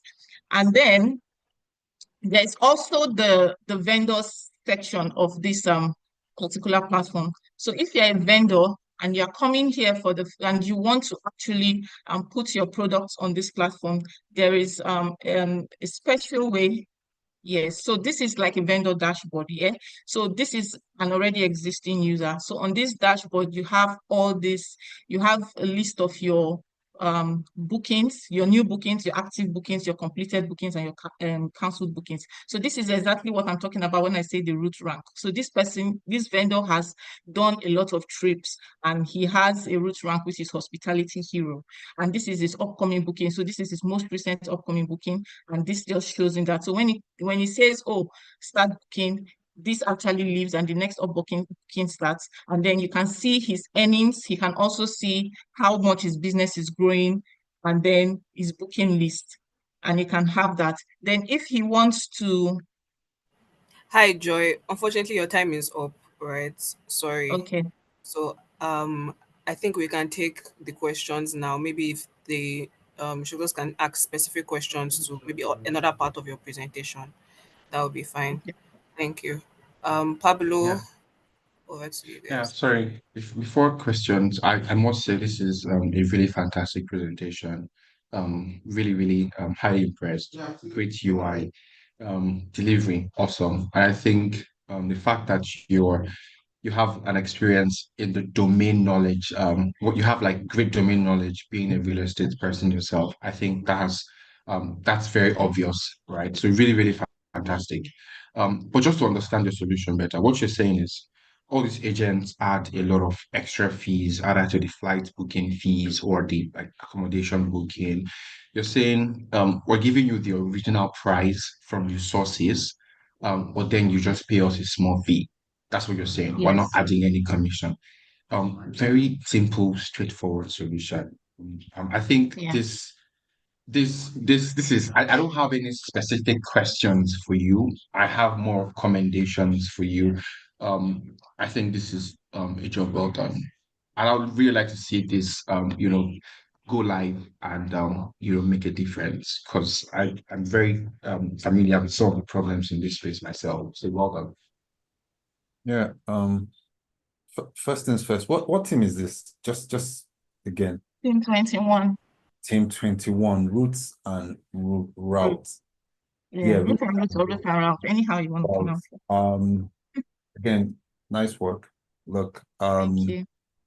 I have to mention, right, as much as I didn't like the fact that you had to jump onto Figma to show a remainder of your stuff, right? Because to be fair, they are told to know that I didn't like the whole Figma thing in the first place. I would have loved it, but I like the fact that you have an existing problem.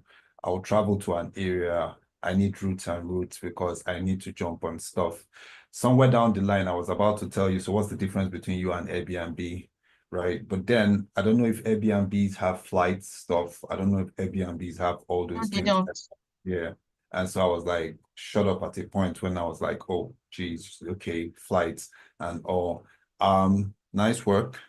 I hope that you move on to making this life and start tearing down the issues, the edge cases that you have in it and all that. I also hope that somehow you have like an API and a map API thrown into it, sort of like helps folks Yes, who, definitely. yeah. Do you have that already? Yes, so we have that in the In the works, right? Yeah. booking in yes, it's still in the work, but there's a map API where you can actually see the location. Then there's a place where you can actually use videos.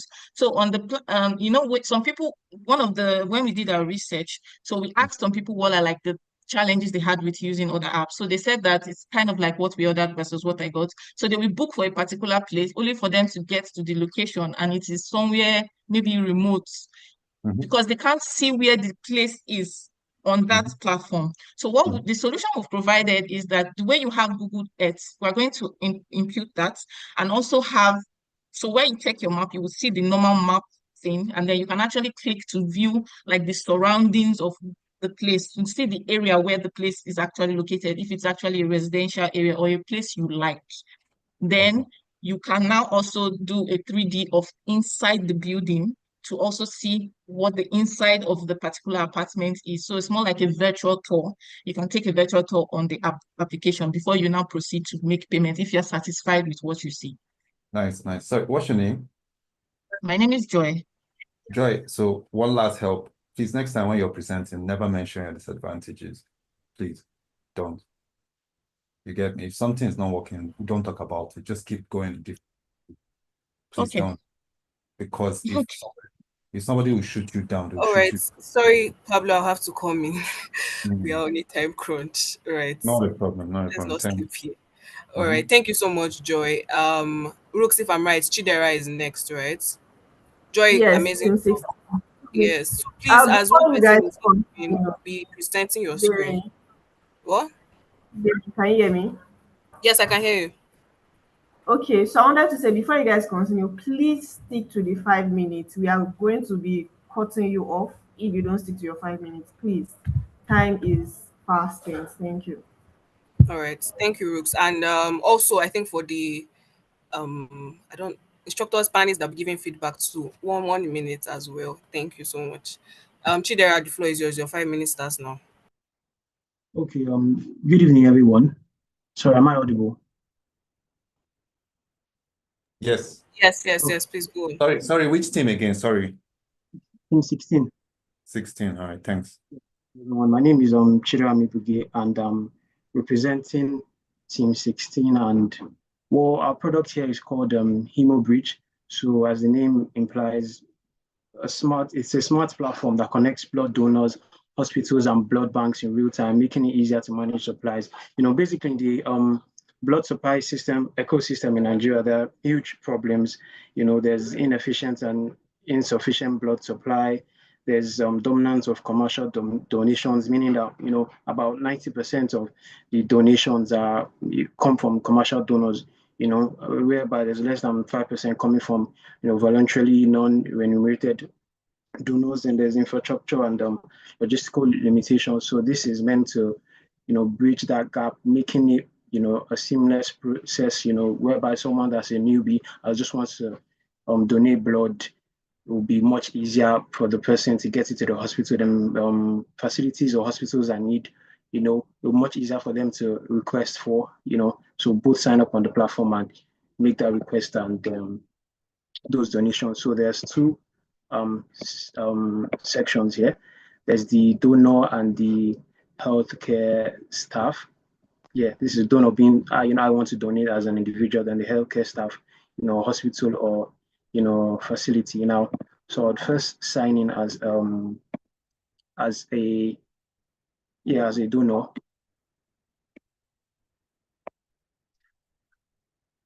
So yeah, this is the dashboard for the donor. So it contains this shows the recent activity, this shows what happened recently, on the app. This is the facility name, this is the status of the donation. And here we have the total facilities registered, which is all the hospitals and facilities are registered on this platform. Then this is the blood type. This is like an infographic, shows the blood type with the highest demand.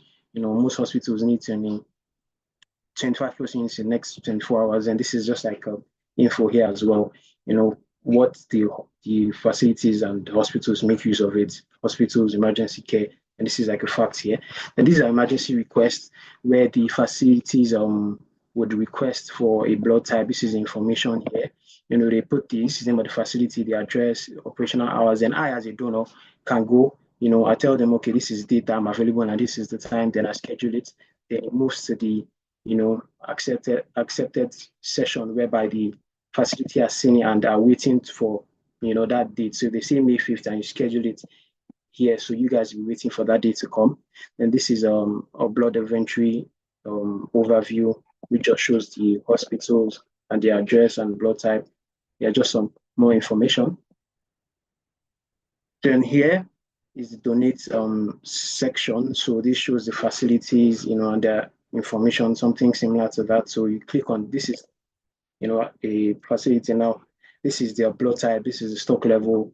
Then the urgency is divided on medium, high, low. So for A plus now, they have a stock level of 10. So the urgency isn't really high, it's medium. Here they have 1 for A negative, so it's really high. So you put the blood type, and you schedule a donation. Notification, it's coming soon, or rather the educational content is coming soon. And this is the account. You can edit your profile, the information that you put. Then yes, the change password, edit preferences, email or push notifications, your notification type, urgent requests, donation reminders. Yeah, just what you want to be notified for based on your info, the info that you put. Then these are frequently asked questions, in case you need to answer. You need some questions of yours answered. You can just see some commonly asked questions here with the answers underneath them. So I'll log out now. I'll try and sign in as a. Chidera, you have 1 minute left. Thank you.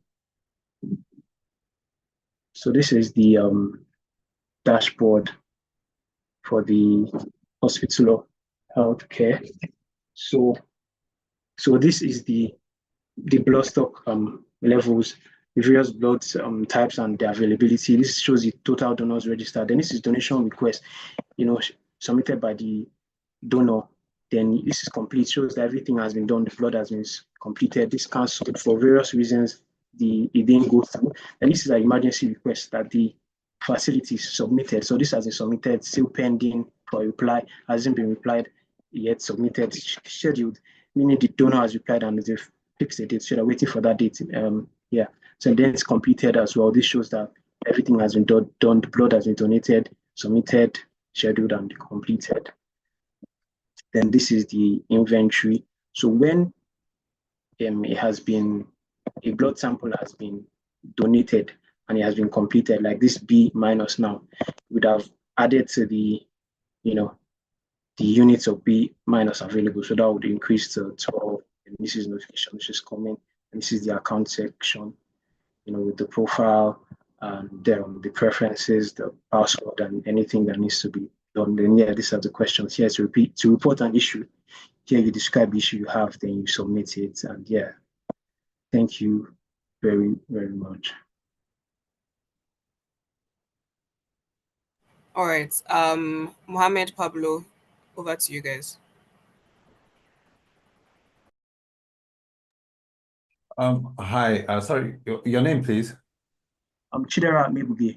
Okay, Chidera, please, nice work. I feel as if you're the second person right after Joy to typically have a problem, then find a way to jump on it. I don't know if it's me, but I think when it comes to the user page and their functionality, it just seems for me to be a lot, but I think you have a wonderful thing. Blood donor thing is really huge. Human beings need it. And I like the fact that you talked about commercial donors. I don't know whether your statistic checks out because the data in me is asking, whoa, does this check out? But that's fair. I just think your UI for the users need to be, I think it's so much, but I think you have a good stuff going on.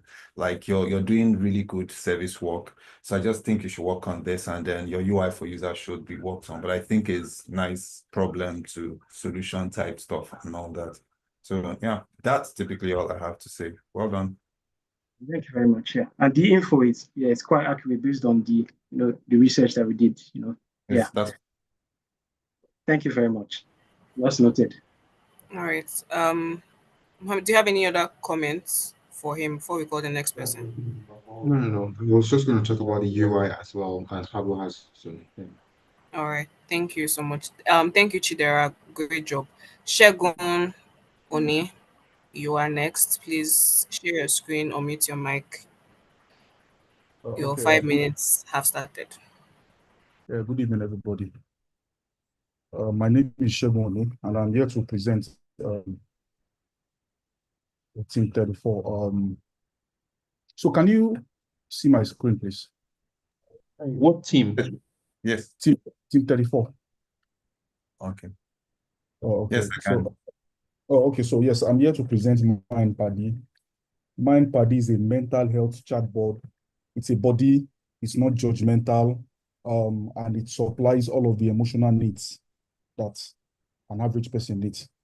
Now, on the increase today, we see that there are a lot of mental health issues on the increase, which has given rise to addiction, cocaine addiction, drug addiction, alcohol addiction, and of course, suicide that has become rampant into this world.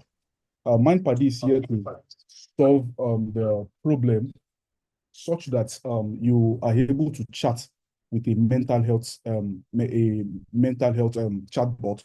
Now, why is MindPaddy different from ChatGPT and the likes? ChatGPT and the likes, the major LLMs that we have today, they are trained on general data. However, we have taken the pain to fine-tune basic LLMs that we have on mental health resources. Now, we know that mental health is a highly protected industry. And so we have taken caution, going through all of the agencies, of course, in Nigeria and some online. So we're able to get data, mental health data, to train our model. And as of now, we've been able to train GPT-2 and Distill GPT-2, even though that has been very resource intensive. Would have loved to train maybe Llama or train one of the popular AIs, but then of course it's very, very resource intensive. So for our market, we are focused on the African scene, right? We're focused on the African scene. We discovered that there are a lot of applications out there. We have competitors. However, most of them are based in the United States. And there is no solution for Africa. So when you go on these apps, you are able to do a whole lot of stuff, fantastic stuff, but there is nothing based for Africa there. So that is why we are basing our solution for the African market. Now we've discovered that the global market is about $20.92 billion dollars. However, and of course, by statistics, which is online, we have about 15% annual growth rate in this market.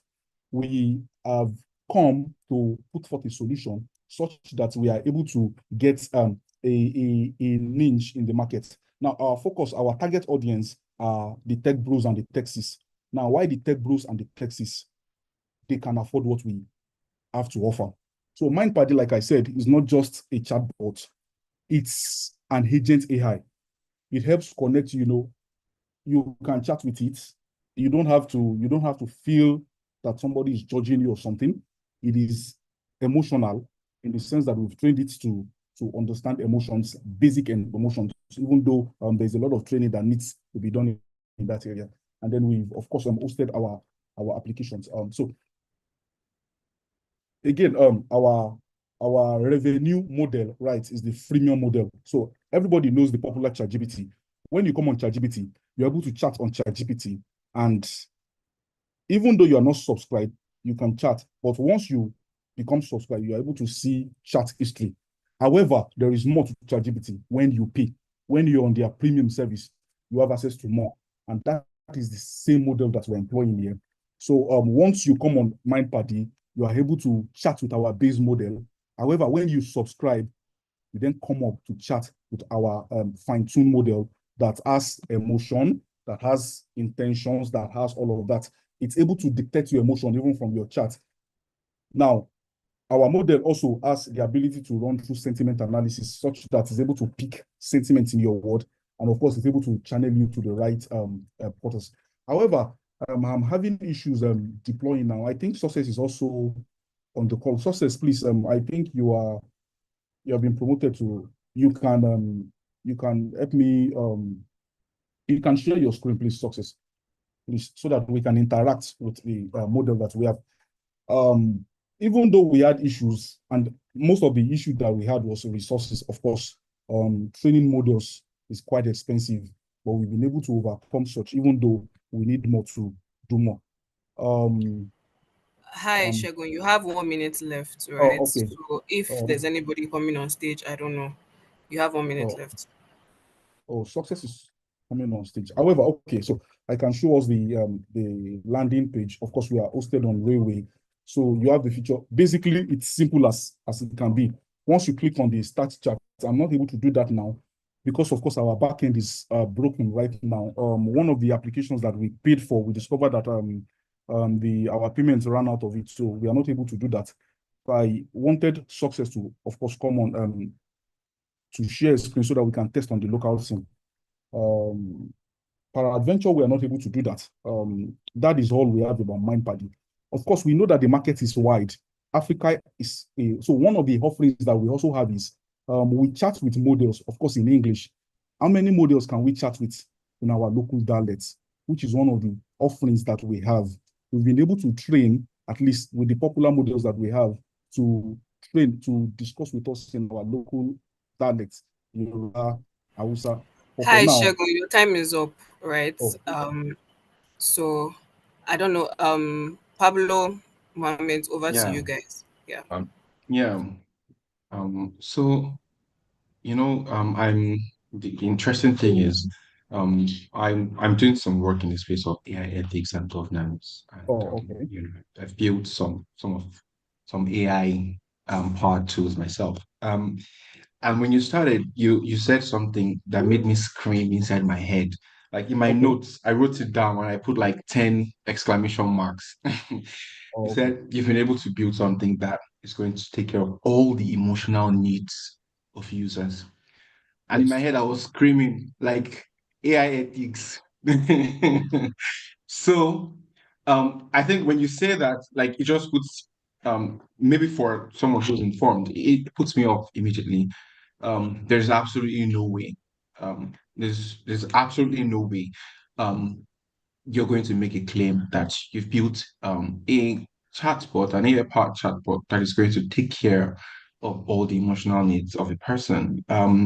There are, and that is my question is, did you consider AI ethics and governance issues around using AI for stuff that have to do with like psychology and cognition. Did you do some research in that area? Yes, yes, we did. Thank you for the question. So I think that would have been a slip of tongue to say that AI would be able to cater for all of the human needs. Human needs, like we know, human emotions is ever growing. So in the area of governance, of course, like I said, the mental health area is very protected. For example, we have regulation bodies like HIP, AAP. So for example, in aligning to this regulation, we did sign up, of course, sign up with Digital Simba. Digital Simba helps to have secured conversation online, such that the conversation is only between the therapist and the end user. So of course, we know that the area of governance is wide. However, as of today, we've been able to keep that. Sorry to cut you short. Apologies. Okay, Before I go that we've run out of time. But just so you mentioned, somebody asked in the chat, can you please show us how it works? Right. And I'm a big fan of that comment, right? Because you typically said a lot of things, but you did not show anything.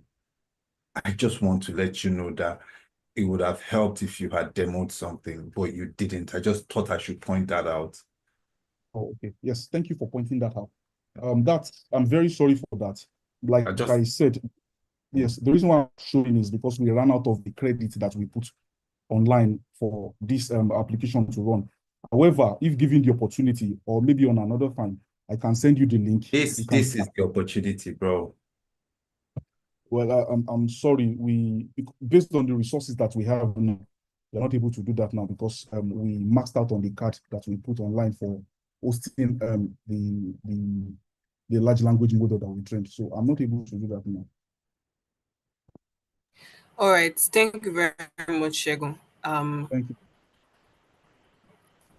Let's call the next person. So the next person is Oluwatimileyin Atonda. Please share your screen and your time starts now. Please, you will not be allowed to call any other call on people to help you out, right? We are on a time crunch. Sorry, I sound like as if I'm in a military regime, but we have to just do this because of time, right? So whoever is supposed to present should present and be able to do everything during their presentation. Timileyin, your time starts now. Okay, so good evening, everybody. Can you hear me? Yes, we Sorry, can. Okay, so good evening. My name is Atonda Oluwatimileyin. I'm the team lead of Team 44. The name of our project is EduPart. EduPart is, okay, I'm going to just run through the business side of it before going through the whole tech and building and platforms part of this. So we built, okay, sorry, give me a minute. Sorry, this is what team? So Team 44. Okay, so I'll start now.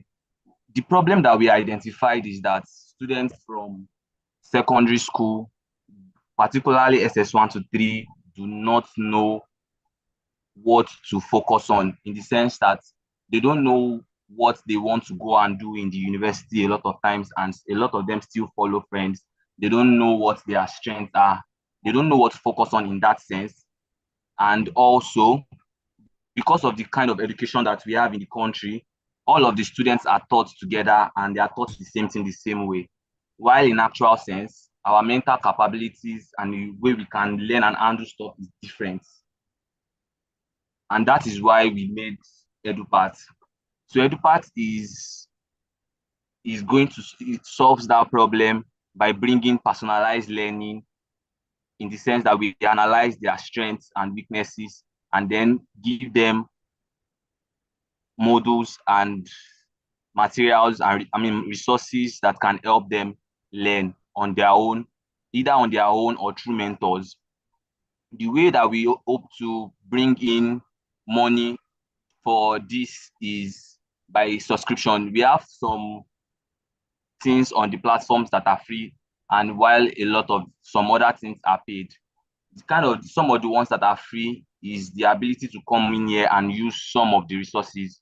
but they will not be able to have access to some other things. I'll show us that the moment I start running through the pages. And also, we intend to make this into a platform that schools can use, in the sense that they can use as a system to onboard their own students, and then aside having physical classes in school, they can then have something online, maybe based on classes and their teachers. So the first page is, I didn't want to take us through logging in, and so that will not take time. So this is the dashboard. We are going to integrate an AI in on the platform that is going to be, this is going to be one of the paid features. Oh, sorry.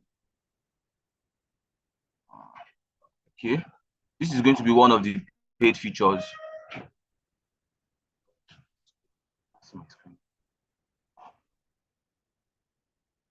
This is going to be one of the paid features. I'm back. So we are going to also have mentors on the page. The mentors are going to be there to help the students. The students will be able to reach out to the mentor via call or via message. Then we have their parts that they can choose. This is the learning parts. Most of the things that we have here now are still resources that are tech-like, because they are still, so that we have not gotten permission from anyone to be able to use their resources, most especially printed materials. And we are also going to use a lot of YouTube resources. Those are going to be some of the free things. And then we have the AI chat box here that I spoke about earlier. Then this is a calendar. Because of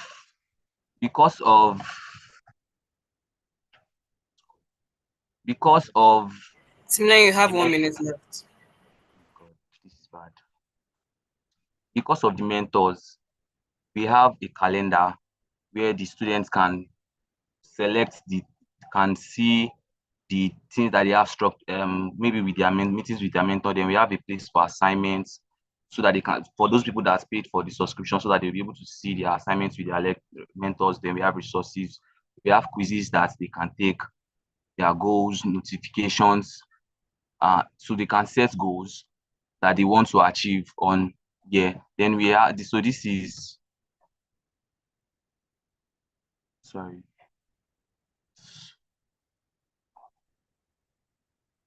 So this is the admin portal, where we'll be able to monitor the mentors, monitor the users, and then see the resources that we have.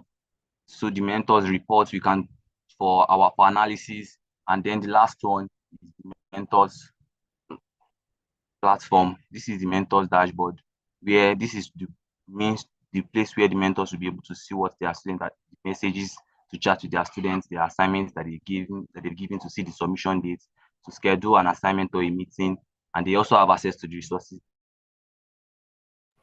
All right, your time is up, Timleng.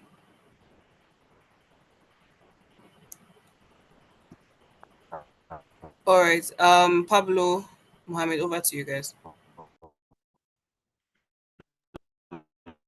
So, Timilane, can you hear me?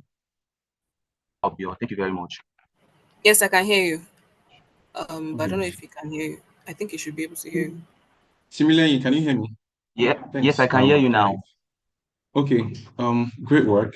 And I have a soft spot for this too, because I'm doing something in EdTech. But my question is, can you describe your buyer persona to me? Talking about who our audience would be. Okay, so the audience for this particular persona, your buyer persona. Buyer persona. Okay, please, can you say that in other words? I don't think I get it from that particular word. Beneficiary. Okay, so the beneficiary are the students that need personalized learning, that maybe people that are not able to catch up with the speed at which things are going on in their class, and they need a place where they can get the quality of education at their own pace. Okay, who's going to pay? Who's going to pay for it? Who's going to pay for it? Because you mentioned the users. Who's going to pay for it? Exactly. The buyer, the person paying. Person paying. Their parents. Nice. So now, in everything you've described, Sorry, Yeah. sorry, Pablo. I'm so sorry. In Yeah, it's everything you described, it's everything is student oriented. I don't see anything that's like focuses on the parents, like as the buyer, the person who's going to pay.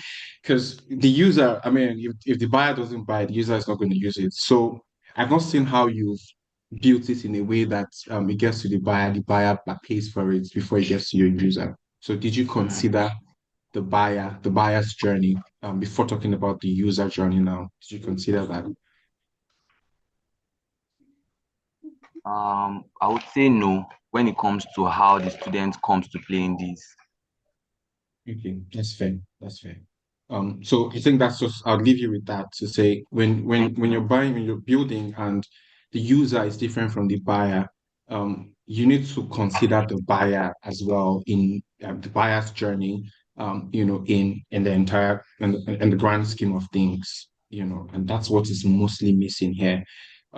So yeah, but otherwise, great features, quite innovative and all. I think the other thing is, have you considered like how parents will feel? Because I have a daughter and I'm like, I should be on this platform and there's going to be a stranger mentoring her. How do you give parents the comfort that, that stranger that is mentoring their child is not going to put the wrong ideas in their head? Good.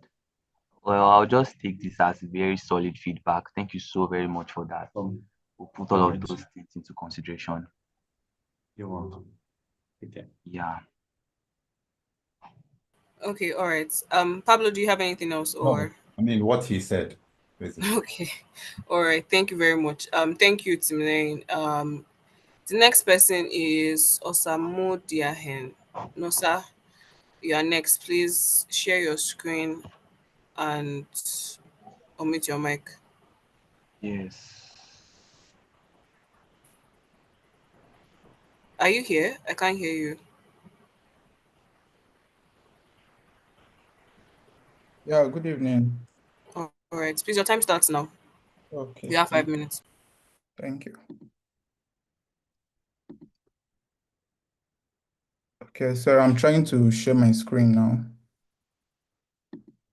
Okay. Please, can we all see my screen? Yes, I can. Yes, you can. Yes, I can. Okay, thank you.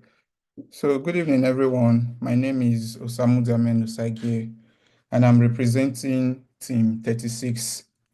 So basically, the name of our product is Transit Pro. And from the name, I'm sure you have an idea of what our product is all about. So Transit Pro is a ticket booking platform for long distance travel, right? So Transit Pro is more like a two-sided value platform because we cater for both the travelers and both the bus operator as well. So our major goal is to make ticket booking seamless for the travelers, like to make the whole experience seamless for the travelers, while also on the bus operator side, we will also try to make sure that their bus listing processes and the way they manage their buses is also seamless. So we are a two-sided value platform. Okay, so this is more like our homepage. So here you can see the route, the booking, and others. So during our research, we were able to identify major gap in the ticket booking industry in Nigeria, right? Because gone are those days that okay, a traveler would have to go to the bus park in order to get a ticket. So after all our research and all that, we were able to identify these problems that, okay, travelers majorly face problems when they are trying to book for a ride. Sometimes probably the app is not working, or the buses that are available are not really listed properly.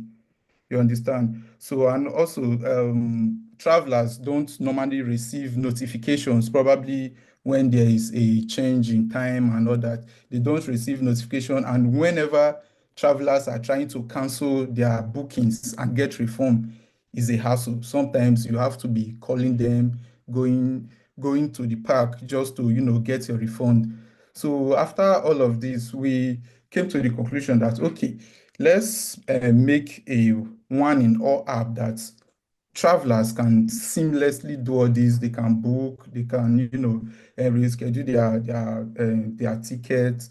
They can also cancel ride if they want to cancel and get refund according to our policies and all that. So, and also, and during all this research, we did not really go far because everybody has been on this table that maybe when you book for a ride and you'll be experiencing one problem to another.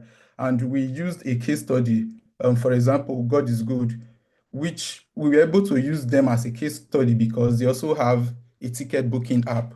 So we identified some flaws from their app because sometimes they don't have a good feedback mechanism. Like, are you as a traveler, you can, try to contact them, they will never reply. So that was one flaw from them. So we had to impute that in Transit Pro that, okay, whenever travelers want to get through to their bus operator, it will be very easy and, seamless.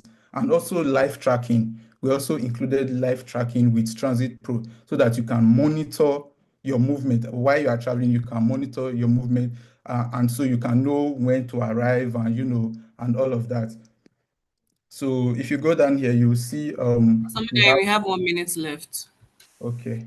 Okay, let me just walk you through the platform. So here, if you want to, travelers can simply search for their routes here. Let's say you are going to somewhere like Benin and you can put Benin here and you search, you see here it's still under process, so you can see the rights here. You can see if you want to go anywhere, you can simply select there. Then here is our booking. So there's no booking yet. So had it been there was booking, you can see the booking here and monitor it.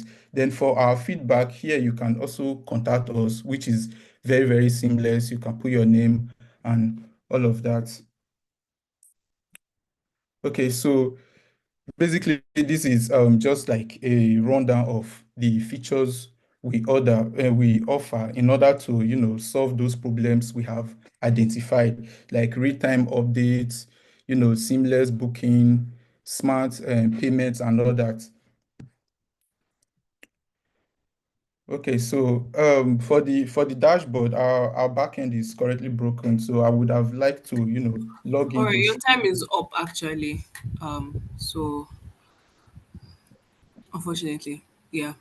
Pablo Mohammed, over to you.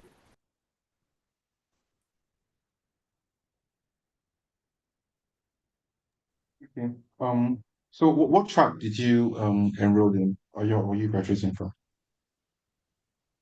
Product management. Okay. Awesome.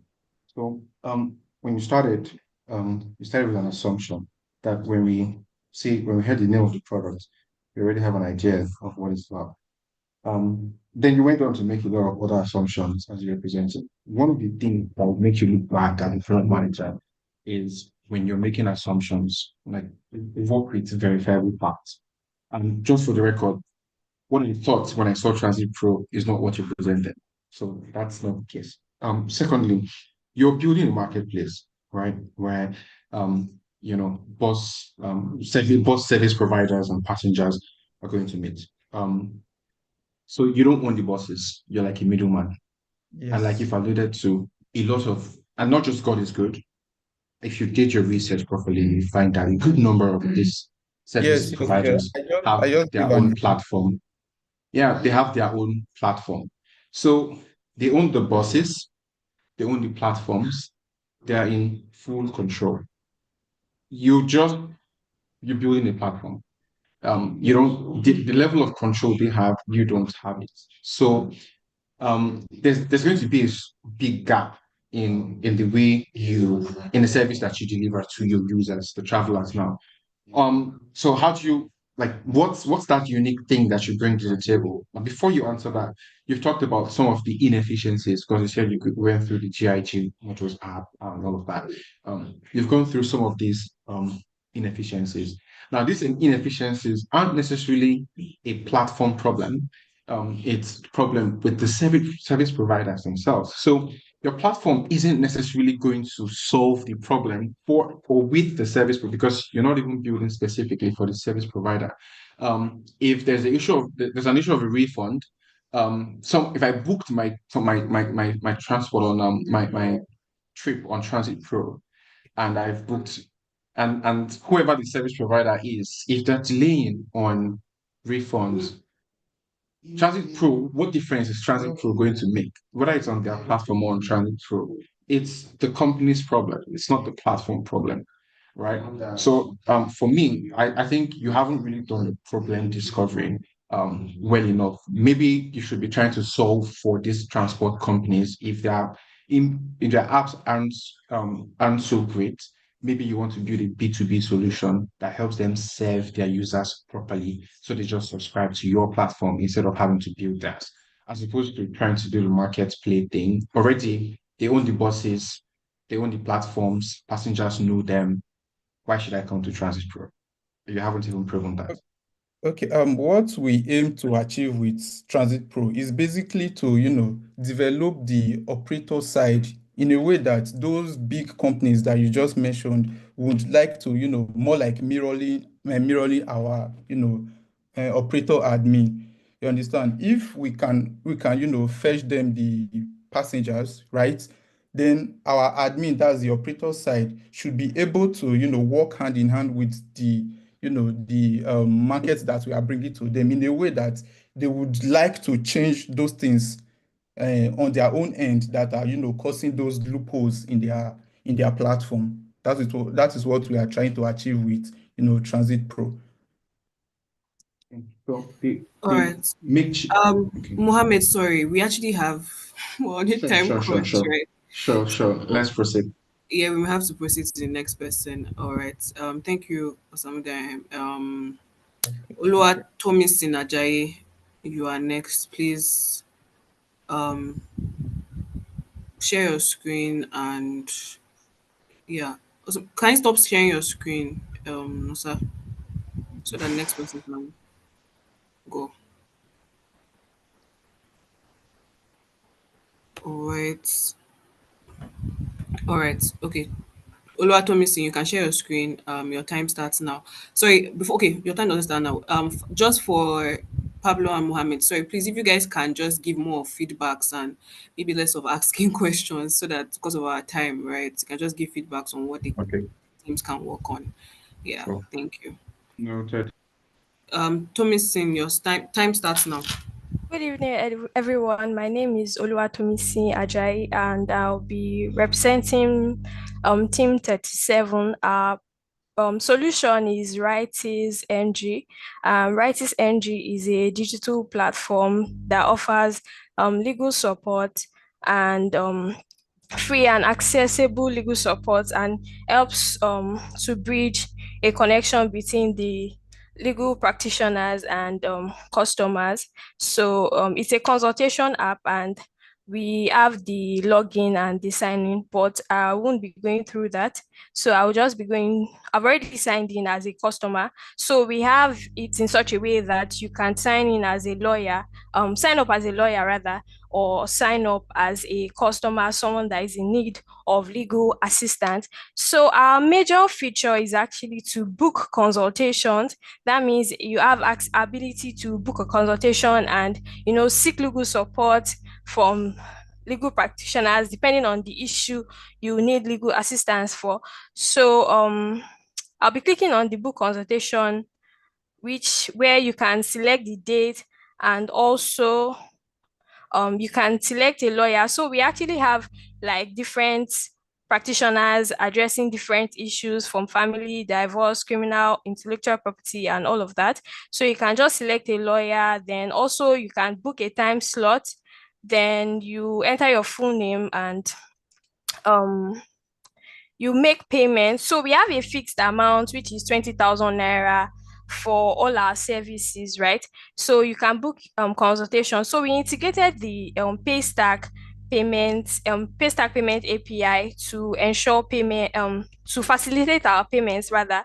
So you cannot book a consultation without making payments. So we have it in such a way that to book a consultation, you are mandated to make payments, and this takes us to the Paystack platform. So we are currently in test mode, obviously, and now, so I'll just click on success and automatically I can make payments. Then once I make payments, I can see a summary of my appointments with the practitioner, and also I would get a mail notification for the lawyer would get a mail notification, and also be getting a mail notification that I've booked an appointment, and I'll be able to have access to legal support. And also on our own page, we have, this is the home page, then we have about us page where you can see what we intend to offer, our mission and our vision statement. Also, then we have the attorney page where you can see the legal practitioners that we have, and you can also have access to their profile, and that is still in works. Then we have a blog. So the intention of the blog actually is to give us so the intention of the blog is actually to provide like a write-up weekly concerning human rights, and also to give us like information about the legal system in Nigeria basically. So we can click on any of these, and it would just bring us here and give us information more about the topic we're interested in.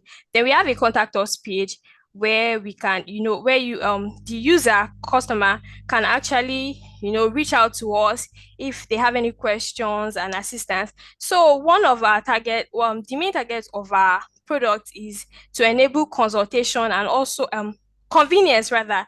And also in the process of consultation, you don't have to go through a lot of process before you can get access to speak with a legal practitioner and all that. Then we also have the lawyer dashboard We have whereby 1 minute left, Oluwatomisin. okay, thank you. So whereby you as a lawyer can edit your profile.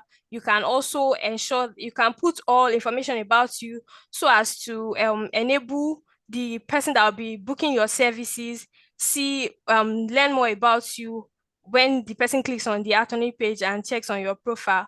So Writer is a platform to provide free and affordable access to legal support for all age groups and users, and also to enable to ensure that citizens are also educated on their rights, and also aware of the assistance that can be provided legally. Thank you.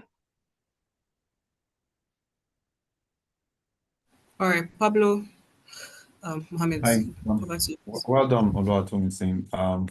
Like as in feedback, you mentioned free help, free legal setup for rural folks, but I mean, someone has to pay 20,000 naira, so that kind of conflicts in your mission statement. So just thought I point that out. And if you're Okay, thank you. if you're rooting for rural folks, then I don't know which the rural folks will have to jump on a web application. So Okay, so sorry to come in right there, but I would just say that we along the line as we were developing our product, we actually noticed and we came to a conclusion that we would rather make it consultation for all, and not just stick to a demographic, and not just focus on the rural folks based on the pain points you just mentioned. Thank you.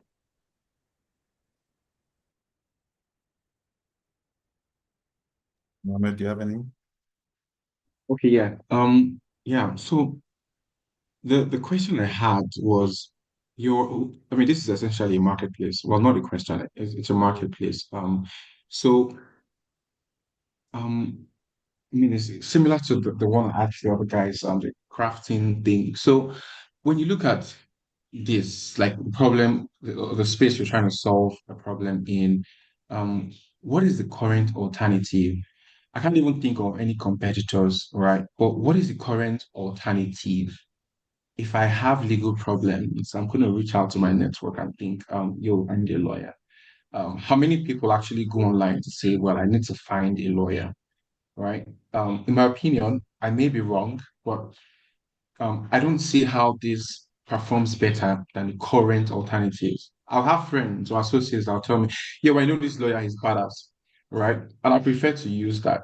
So when you're building, think about um, especially forgetting about competition now, it's easy to say this is what the competition is not doing right, and then this is what we're going to do right, when you do your SWOT analysis. But where there are already alternatives, you might get blind to it, but you want to dive deeper into the alternatives. Why do people use those current alternatives? And then you want to differentiate. You want to make me feel like coming here is better than calling or reaching out for word of for referral. All right, so that's my comment. But well done. Yeah, I wish you all the best. Thank All you. right. Thank you, Oluwatomisin. Great job. Isaac, Adisa, you're next. Please unmute your mic and share your screen.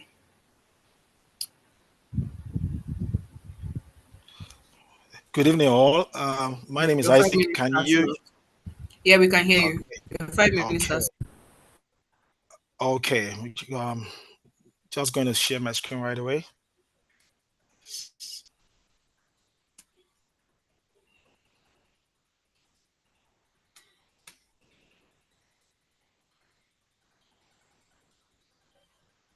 Okay.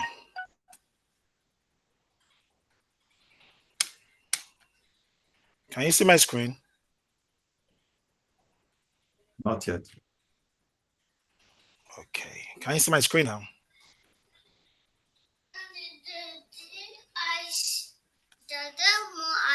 Yeah. Yes. Isaac, you may proceed. Isaac, we can see your screen, and just so you know, your time is running.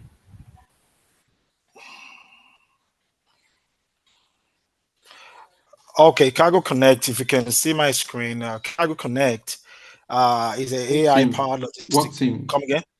Team What 40. team are you presenting? 40.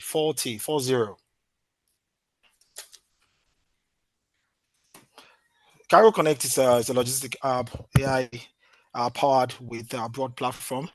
I'm gonna go straight to the problem statement. Cargo Connect was actually brought about by because of the many logistic problems that users actually face locally.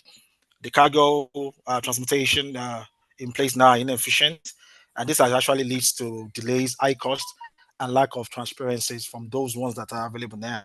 So, how does Cargo Connect solve this problem? I'm going to go to data.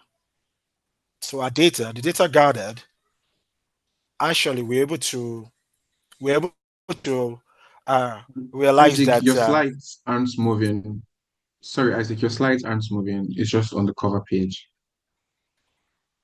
I think you're on YouTube. Mm. That's why I can't share my entire screen. You're on YouTube No, on now, Zoom. and I don't know. You're on Zoom. Yeah, we're just seeing the cover page as you're talking on but we're not seeing the other things. That's what I'm Are you saying. moving your slides? I'm moving them. I was trying to actually share the entire window, but because what I'm getting from my hand here is that you're on YouTube. I presume that's why I can't actually pick the entire window because I need the entire window to No, present go on my. now. It's What did you say? good. No, go on, go on, go on. Okay. Like I was trying to mention that the common pain point we're able to get from the people we actually sent out surveys, questions, and interviews. We conducted all that for our user research. Realized that the common pain point is delay in delivery, and of course the high cost as well. So based on that, Cargo Connect uh, is going to offer a solution that will take care of the delay in delivery by bringing on board many logistic providers we did a separate research for those as well, and we realized there's so many of these logistics providers, independent logistics providers.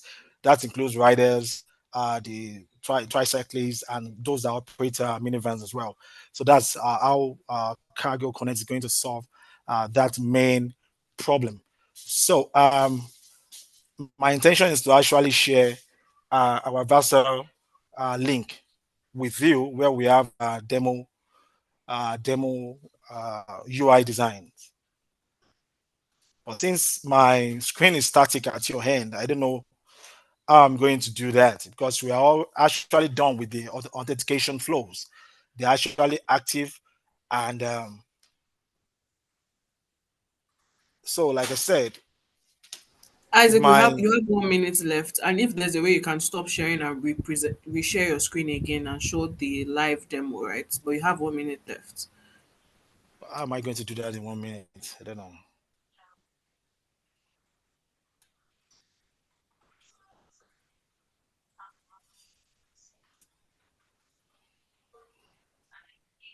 I don't know. Like I said, let me just run it through it, because like I said, the demo page is up and running. But like I said, it's only the authentication flow, that is the user sign up pages that are fully functional now, and we have our dashboards. The dashboards are there as well. The dashboards are where you can actually edit your the user profile, and we have also integrated a payment system, though POD for now. That's the payment on delivery. The EMV, they are still work in progress. We're going to integrate that. We also have Google Map API with the calculation of distance. So based on that, so we believe our Cargo Connect, like I said, is going to be a game changer in the logistic business. Locally, of course, we're going to start local and we go international. So and Hi, Isaac. but Your time is up. okay, so no problem. Pablo Mohammed.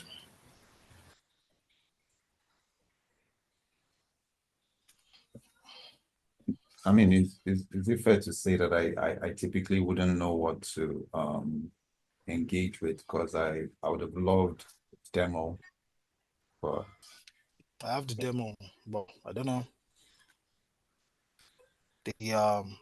the option for to pick the entire window to share was actually faded out, so I couldn't pick it, because that's what I use. That's the only option I have to be able to share my screen, and you can see the demo pages. Vassal is up. The Vassal app is up, and that's where we have our demos. So, you know what to say. All right. Pablo, I don't know. You could have actually shared that instead of sharing your presentation slides, right? If you could only pick one thing. I shared it, but you are not seeing it because it's not moving at your end. I shared it. They are all on the same window, actually. They're All all in the right. same window. Yes, I did. I think we'll have to just move to the next team, right? Because of time. So, one moment, please. Dio Hassan, you are next, please.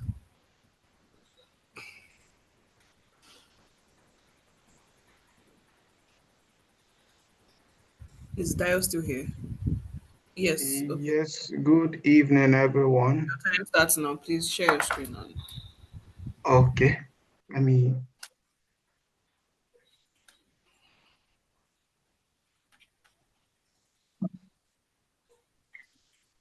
Can you see my screen now? I don't know if you can see my Yes. screen now. Please go ahead. Okay. So good evening once again. My name is Dayo Azan, and I'm representing Team 42. I'm excited to introduce you to AirAware. AirAware is a web-based platform built to help Nigerians monitor air quality in real time and make safer and healthier decisions every day. With pollution becoming a growing concern and a threat, especially in urban areas like Lagos and Abuja. So we set out to create a simple, informative, and action-driven solution, which is a AI-aware platform. And this presentation, I will be walking you through our journey from identifying the problem to designing and building a platform that empowers people to protect themselves from the dangers of air pollution. So let me quickly take you through the features of AirAware. The AirAware offers a real-time air quality monitoring for users. They're able to check the air quality status in interest areas of interest. They are also able to get safe and personalized health alert, personalized health alerts in the sense that users with various deficiencies, health deficiencies, asthmatic patients, and or on others, they are able to get personalized health alerts and make Hello? decisions personalized to them. Yes. So users also are able to, Hello? yes, I Go ahead. can hear you. It's Sorry, Isaac, please Isaac, mute you need to yourself. mute. Go Kindly ahead. remove. Go ahead, Okay, Dio. Sorry. okay. Thank you very much. So airway is not just about checking air quality, it's also kind of educating because it offers a gamified approach whereby users can, play the polypop game. So it's just an airway game, cleaning the air, and like that they learn about air quality. So let me quickly take you through. Airway is not just about checking air quality. We also talk about the business aspect of it. So talking about the business aspect of it, let me go to the product section. Um, so to kickstart accessibility to air-aware air quality kits, so we offer this product section for users to be able to allows users purchase recommended air quality kits and protective gears. So this approach, it reduces operational overhead, and it's a kind of strategic product distribution approach. It reduces operational overhead and ensures immediate availability through a trusted platform like Amazon. As you can see, users can click to buy on Amazon, which is a trusted platform. Although in the long run, Airware will transition to direct sales, and they will generate direct revenue. So let me quickly take you through the impact screen. So for the impact and how AirAware seeks to make impact, we talk about fundraising and partnership. So this section seeks to go, AirAware seeks to go beyond just checking air quality. It helps to mobilize support for You have victims 1 minute of left. severe pollution. Okay, it helps to mobilize support for victims of severe pollution. So it also educates users about staying updated on air-aware trends and insights. Let me quickly take you through the dashboard to see what the air-aware dashboard looks like. I hope time will permit me to quickly show you that. So this is a login. It's a very easy login process. So let me quickly take you through to the main page. Um, so here, users are able to check add location of interest as watch list. So once they sign in, this modal comes up. Users can add locations of interest. For instance, this is a location. They can click to add location. So this is basically what AirAware does. They can also go to the explore section, The time check is the up, map, and Dio, unfortunately. Thank you so much. okay. All right. Mohammed, Pablo, you guys have any feedback for him? I think for me, it's just clarity, right? I'm struggling thinking, is it an e-commerce platform? Is it a blog? Is it, I'm not sure exactly what it is. I'm trying to like wrap my head around what I get the problem space and it's actually a noble cause to apply, air pollution and all of that. But how how are you doing it? What is your solution about? I'm not getting clarity on the solution space. So maybe in the future or subsequently, you want to be very precise with this is the problem I'm solving, this is how we're solving it, this is why we're solving it, this is why people would use our solution, and this is how we're different from alternatives or competition. In that format. Unfortunately I'm not clear on what the solution really is. Oh, thank you very much. If I'm to respond to that, There's actually no time for response, okay, Dio. Sorry. This is just thank you. feedback, right? Yeah. So you can take if what he says is correct or not, you can just take part of it, right? Pablo, do you have anything to add or we can Again, move? what Mohammed said. Okay. All right. Thank you so much, Dio. Amazing presentation. So Bello, I'm trying to find your, is Bello here? Okay, Bello Olajumoke, you are next. Dio, please, if you can stop sharing your screen so that the next person can. Yeah. Bello, are you here? Please, so that we know if we're moving on to another person. It says on the screen that she's asking for multiple presenters to share. Yeah, it's because Dio is still presenting. Okay. Oh. All right. Bello, you should be able to present now. Please, can you unmute your mic because we can't hear you if you're trying to.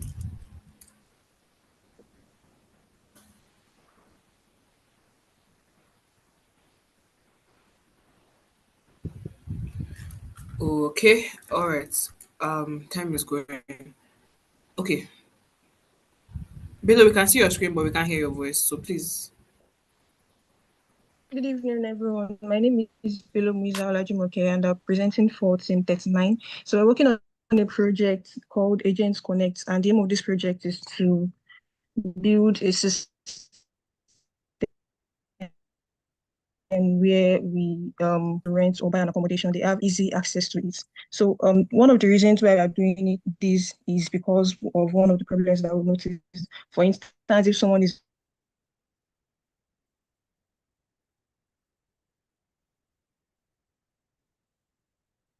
connects, it seeks to help you locate or find the availability of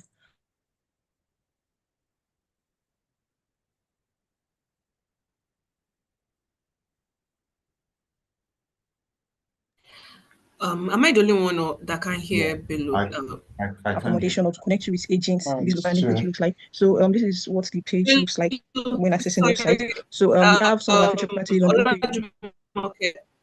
Here, good. I don't think Hi. Sorry, your network is a bit off, right? Okay, she has even dropped off. Interesting. All right. Yeah, I'm Let's still go to here. the next person when she comes back. I'm back. Okay. You stopped sharing your screen and we couldn't hear you. Your network Yeah, the is network dropped me off. unstable. Okay, so please can you reshare again? Time is actually of essence right now. So we couldn't hear anything you said, so you may have to start. Okay. So can you see my screen now? Yes, we can. So please can you Okay, no problem. just go So over I said my important name is Bello Zalajumoke, and I am representing Team 39. We're working on a project to help individuals that are seeking accommodation to rent or to purchase to have access to things like this without having to fear of. So one of the issues that we noticed when an individual is kind of seeking for accommodation is maybe when you are moving to a new location and you have no idea of who to contact or who to ask for the availability of an accommodation in this location. Agents Connect 6, it can stand in to help you try to access if there is any accommodation available in this location. So this is what our home page looks like. So from here, you can get an accommodation by selecting the location, the property type, and the price range. So these are some of the feature prices that we have. This is our services. You can rent your home, you can find your dream apartment. We offer a 24/7 customer support, and we have a flat rate of 5% commission. So we also have a section on the web page, the testimonials, where it gets updated automatically in real time, so that if you are coming across the website for the first time, this will help us to build the trust, and you can feel safe since you've seen other people that have used the website. Okay, so yeah, we also have a situation where maybe you are looking for an accommodation and you have something specific in mind. You can easily post a request, but it's only available when you log in into your account. You have to create an account. I'll be showing us what the login page looks like very soon. So you can post a proprietary request of what you need, something as anything similar to what you are looking for. They can easily contact you from here. Sorry, 1 minute, please. So when an individual creates an account, when you log in, this is what the login page looks like. So you can see some of the feature properties or explore to see more from here. So you can look for an accommodation from Airbnb in Abuja. So these are some of the houses available in Abuja. Clicking on any of them will take you to the details of the property.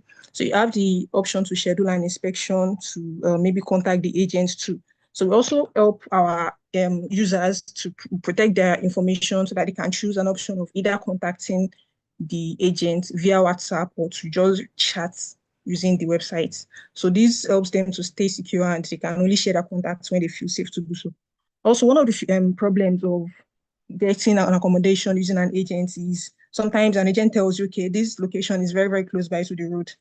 Meanwhile, it is just a kind of exaggeration, so that the agent is just trying to get a service and get paid on time. So one of these features is to you can use this Google Map here to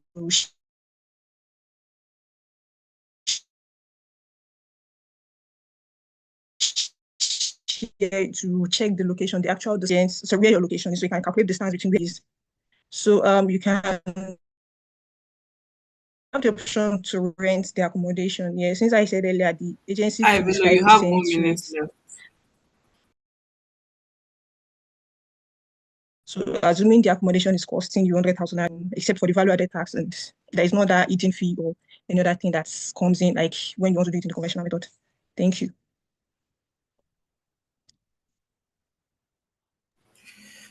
All right. How is it different from Property Pro or Nigeria Property Center? Okay, so one way which we are different from our competitors is that we eliminate these hidden fees that are coming along the line, and also the real-time tracking, the location tracking and distance calculation. A lot of these platforms do not have these, so they can easily get lied to by the agents too. So when you can actually see the location of your property that you're trying to get and where you are, you can calculate distance. Okay, is this where this location is actually? So that's one of the features that we have. Also have the privacy protection. Okay. Okay. So on Property Pro, even on Nigeria Property Center, for example, I'm very sure the map feature exists. But then someone needs to input the details, right? The location. How do you make sure that the agents either just don't put the correct thing or they don't put it? So if you're going to be hosting agents as well, how do you make sure that difference is clear? Okay, Your agents I'm can not sure decide if I not got to also put, like, I'm saying on the existing platform, there are existing platforms that offer these things as well. the identity of It's the just agent, the verify agents the. don't necessarily.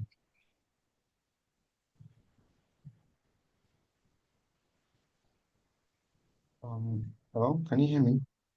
Yes, I can hear you. I stopped hearing you at the point. I was saying that like this differences, what differentiates you from these competitors aren't all that unique. Some of your competitors already do these things. Usually, the problem is that the agents don't necessarily adopt these features. Okay, So so for it's mostly a okay, problem of adoption. It's mostly a problem of adoption and not necessarily a problem of the availability of these features, right? okay, So yeah, Alright. that's I'm just making a comment really. Okay, I'm just Okay, making a comment. So can I give you a response to that? Bello, there's actually no time. Sorry, right? You can maybe drop your response in the chat box, right? We have wasted a lot of time due to network and all of that, right? So thank you so much, Okay, right? An amazing thank you very presentation. much. Um, Thank you. so just can you stop sharing your screen so the next person can? Ogene Fego, you are next. Please share your screen and start. Okay, good evening. I'll share my screen now. Your time has started. All right.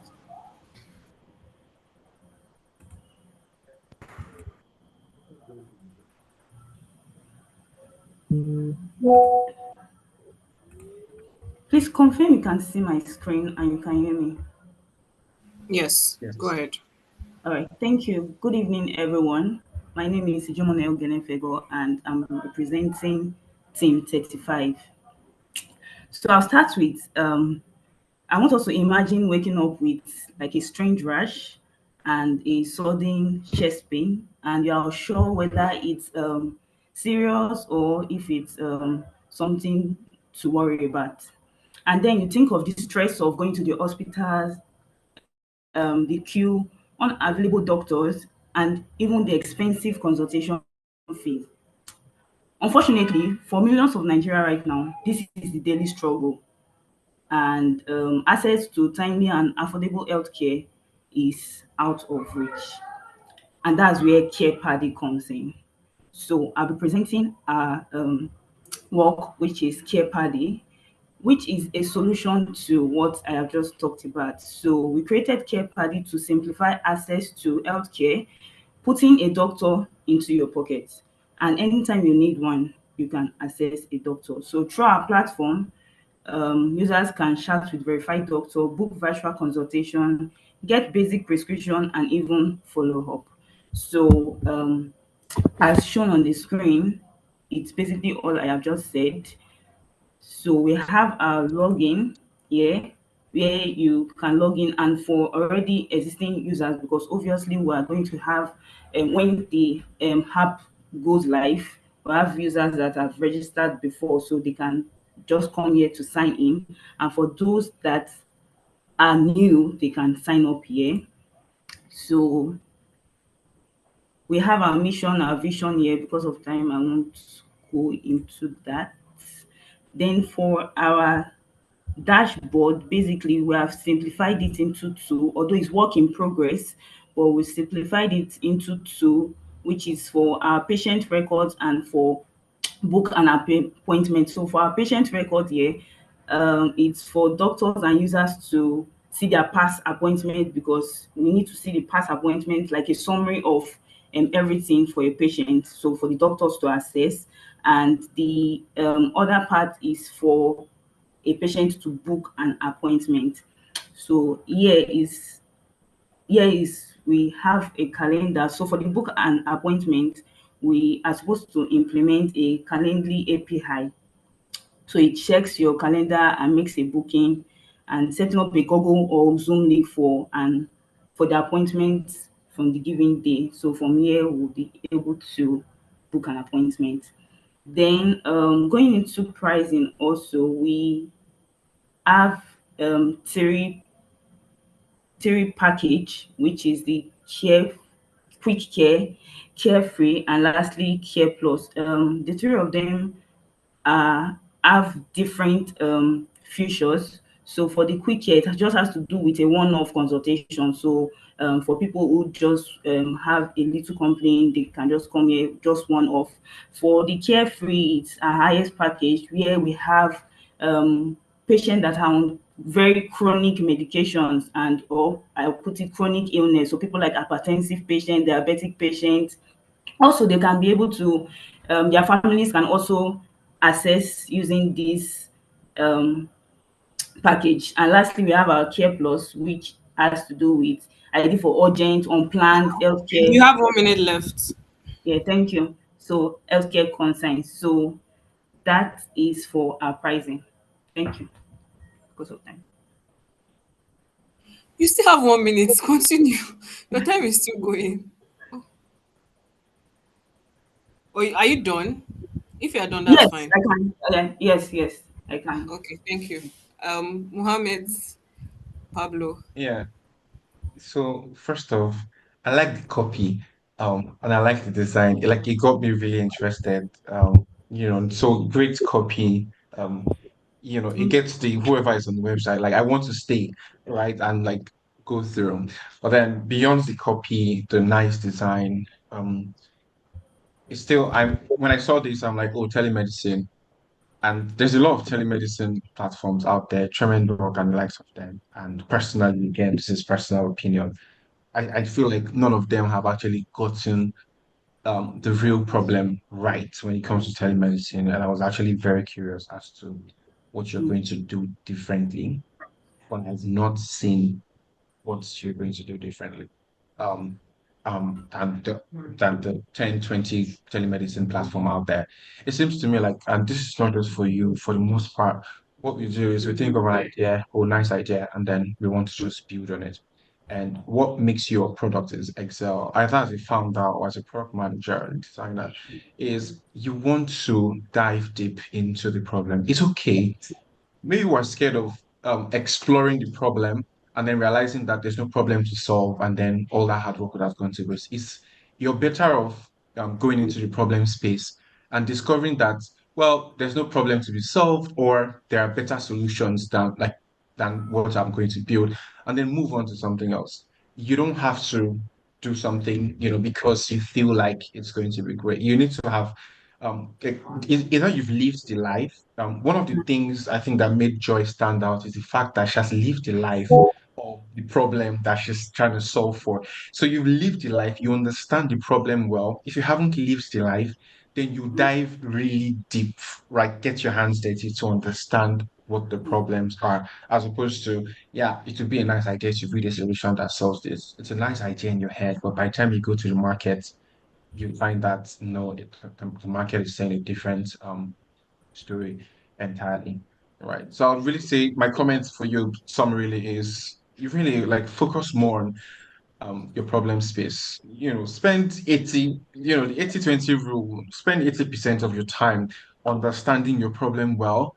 And the 20 like if you've understood your problem well, the 20% of the time will be enough for you to at least put out an MVP, right? Yeah. So Thank you. that's my comment for you.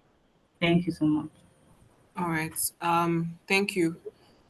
Ogonefego, please can you stop sharing your screen? Okay. Great job. Thank you. Okay, so we'll have to take Emmanuel next, Valentine, sorry, because of his battery. So Emmanuel, okay, are you ready? Yeah, definitely. I'm ready. All right, your time starts now. Please share your screen and you can start presenting.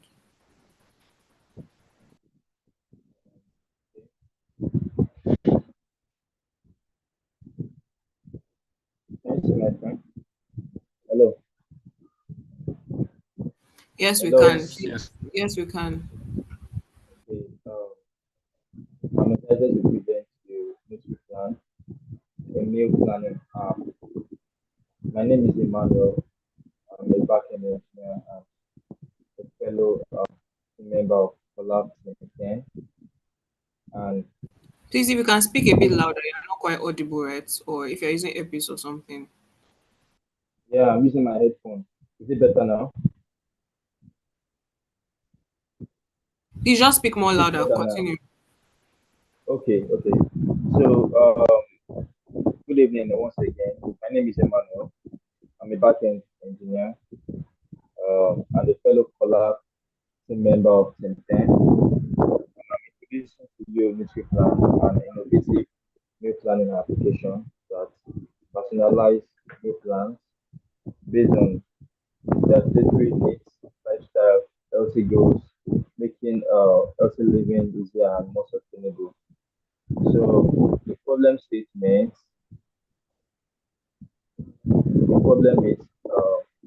touching,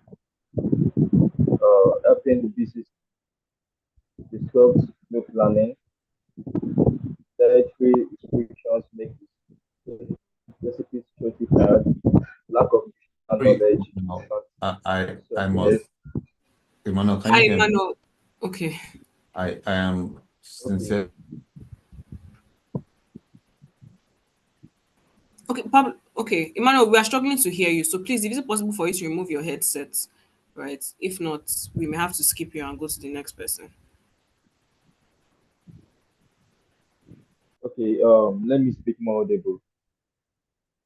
So I said the problem statements are we have four problem statements. The first one is busy schedules that disrupt meal planning. Dietary restrictions make recipes choices hard. Lack of nutritional knowledge impacts success, and tedious shopping kills motivation. So our solution, what this plan is trying to solve is the first one, recommending personalized recipes, providing nutrition, education, and portion guidance, allowing flexible meal planning with scheduling. And also the last one is auto generating smart shopping lists integrated with online markets and stores. So we move to the demo. This is the demo. Already we have our domain name, but the problem we have right now is with propagation. We have to wait for the domain to propagate properly. It should take a few hours.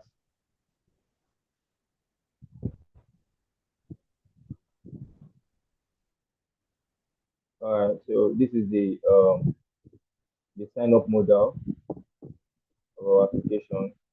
So kind of use auto fill to move faster.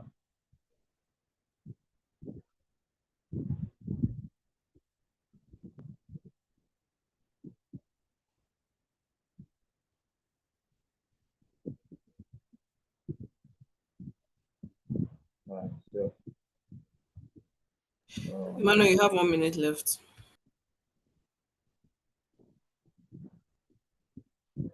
so I'm just gonna show you how this works. The onboarding, this is the onboarding process.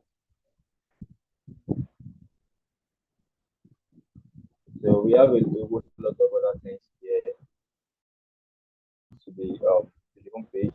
So you have a glimpse of what the solution looks like. So this is the homepage. I've already signed in. That's what you can see. The manual. So it's personalized, and everything on this page is personalized. Even the recommendation, the meal recommendations are also personalized. We have our profile model where the users can edit. We have the meals where they can search for different kind of meals, and a shop where they can buy diverse Hi, meals. Emmanuel, your time is up. Thank you. Pablo, man, I don't know if you guys have any feedback. I could barely hear him. I mean, Yeah, same here. same. I struggled. Yeah. All right, so Sorry no about that. feedback. Yeah. Okay. Well, All right. it's team 10, right? That's collab team 10, right? Yeah, collab Okay. Yeah. 10. All right. Thank you, Emmanuel. We would have loved to actually hear what you were saying if you could have removed your headset, but there is no time, right? But great job regardless. Yeah, Valentine, thank you you're for your next. attention. Please, can you stop sharing your screen so that we can? Okay. Valentine, please share your screen. Straight to it. Your time starts now. Good luck.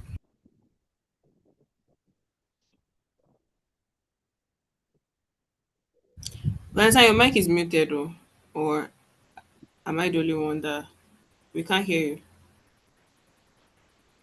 Okay, Okay. just as I Okay. share my screen, Yeah, we can a see quick your screen question already. for everyone. Yeah, a quick question for everyone. Have you ever stepped out of your house and just halfway into your journey, you wish you never did. And that is due to a riot you stumbled into. Now, the village people used to get the blame, but these days, it's not charms or curses. It's smartphones, Wi-Fi, and a throwback photo from 2010. That's all it takes to spread panic. Welcome to the age of viral misinformation. We have all seen it.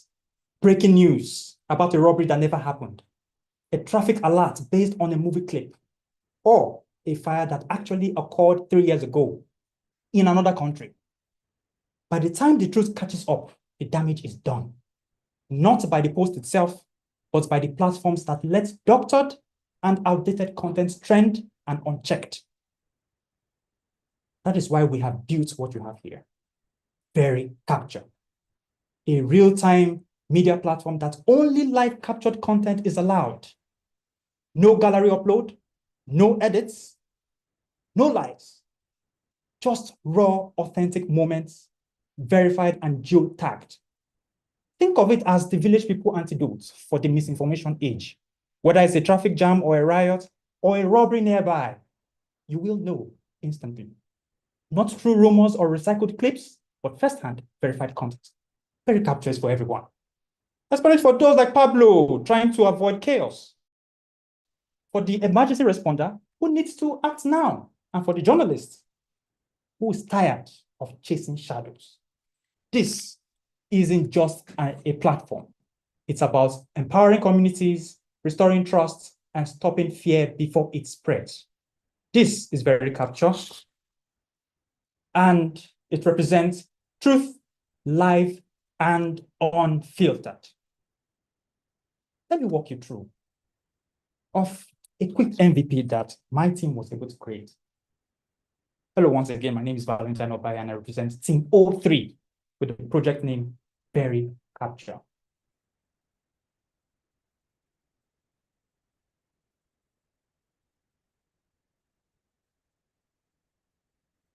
Come on, boy.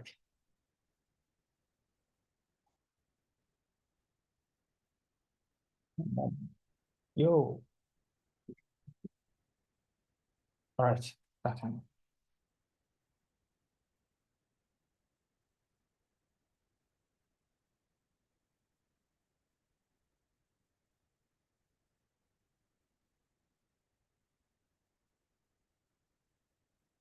Okay.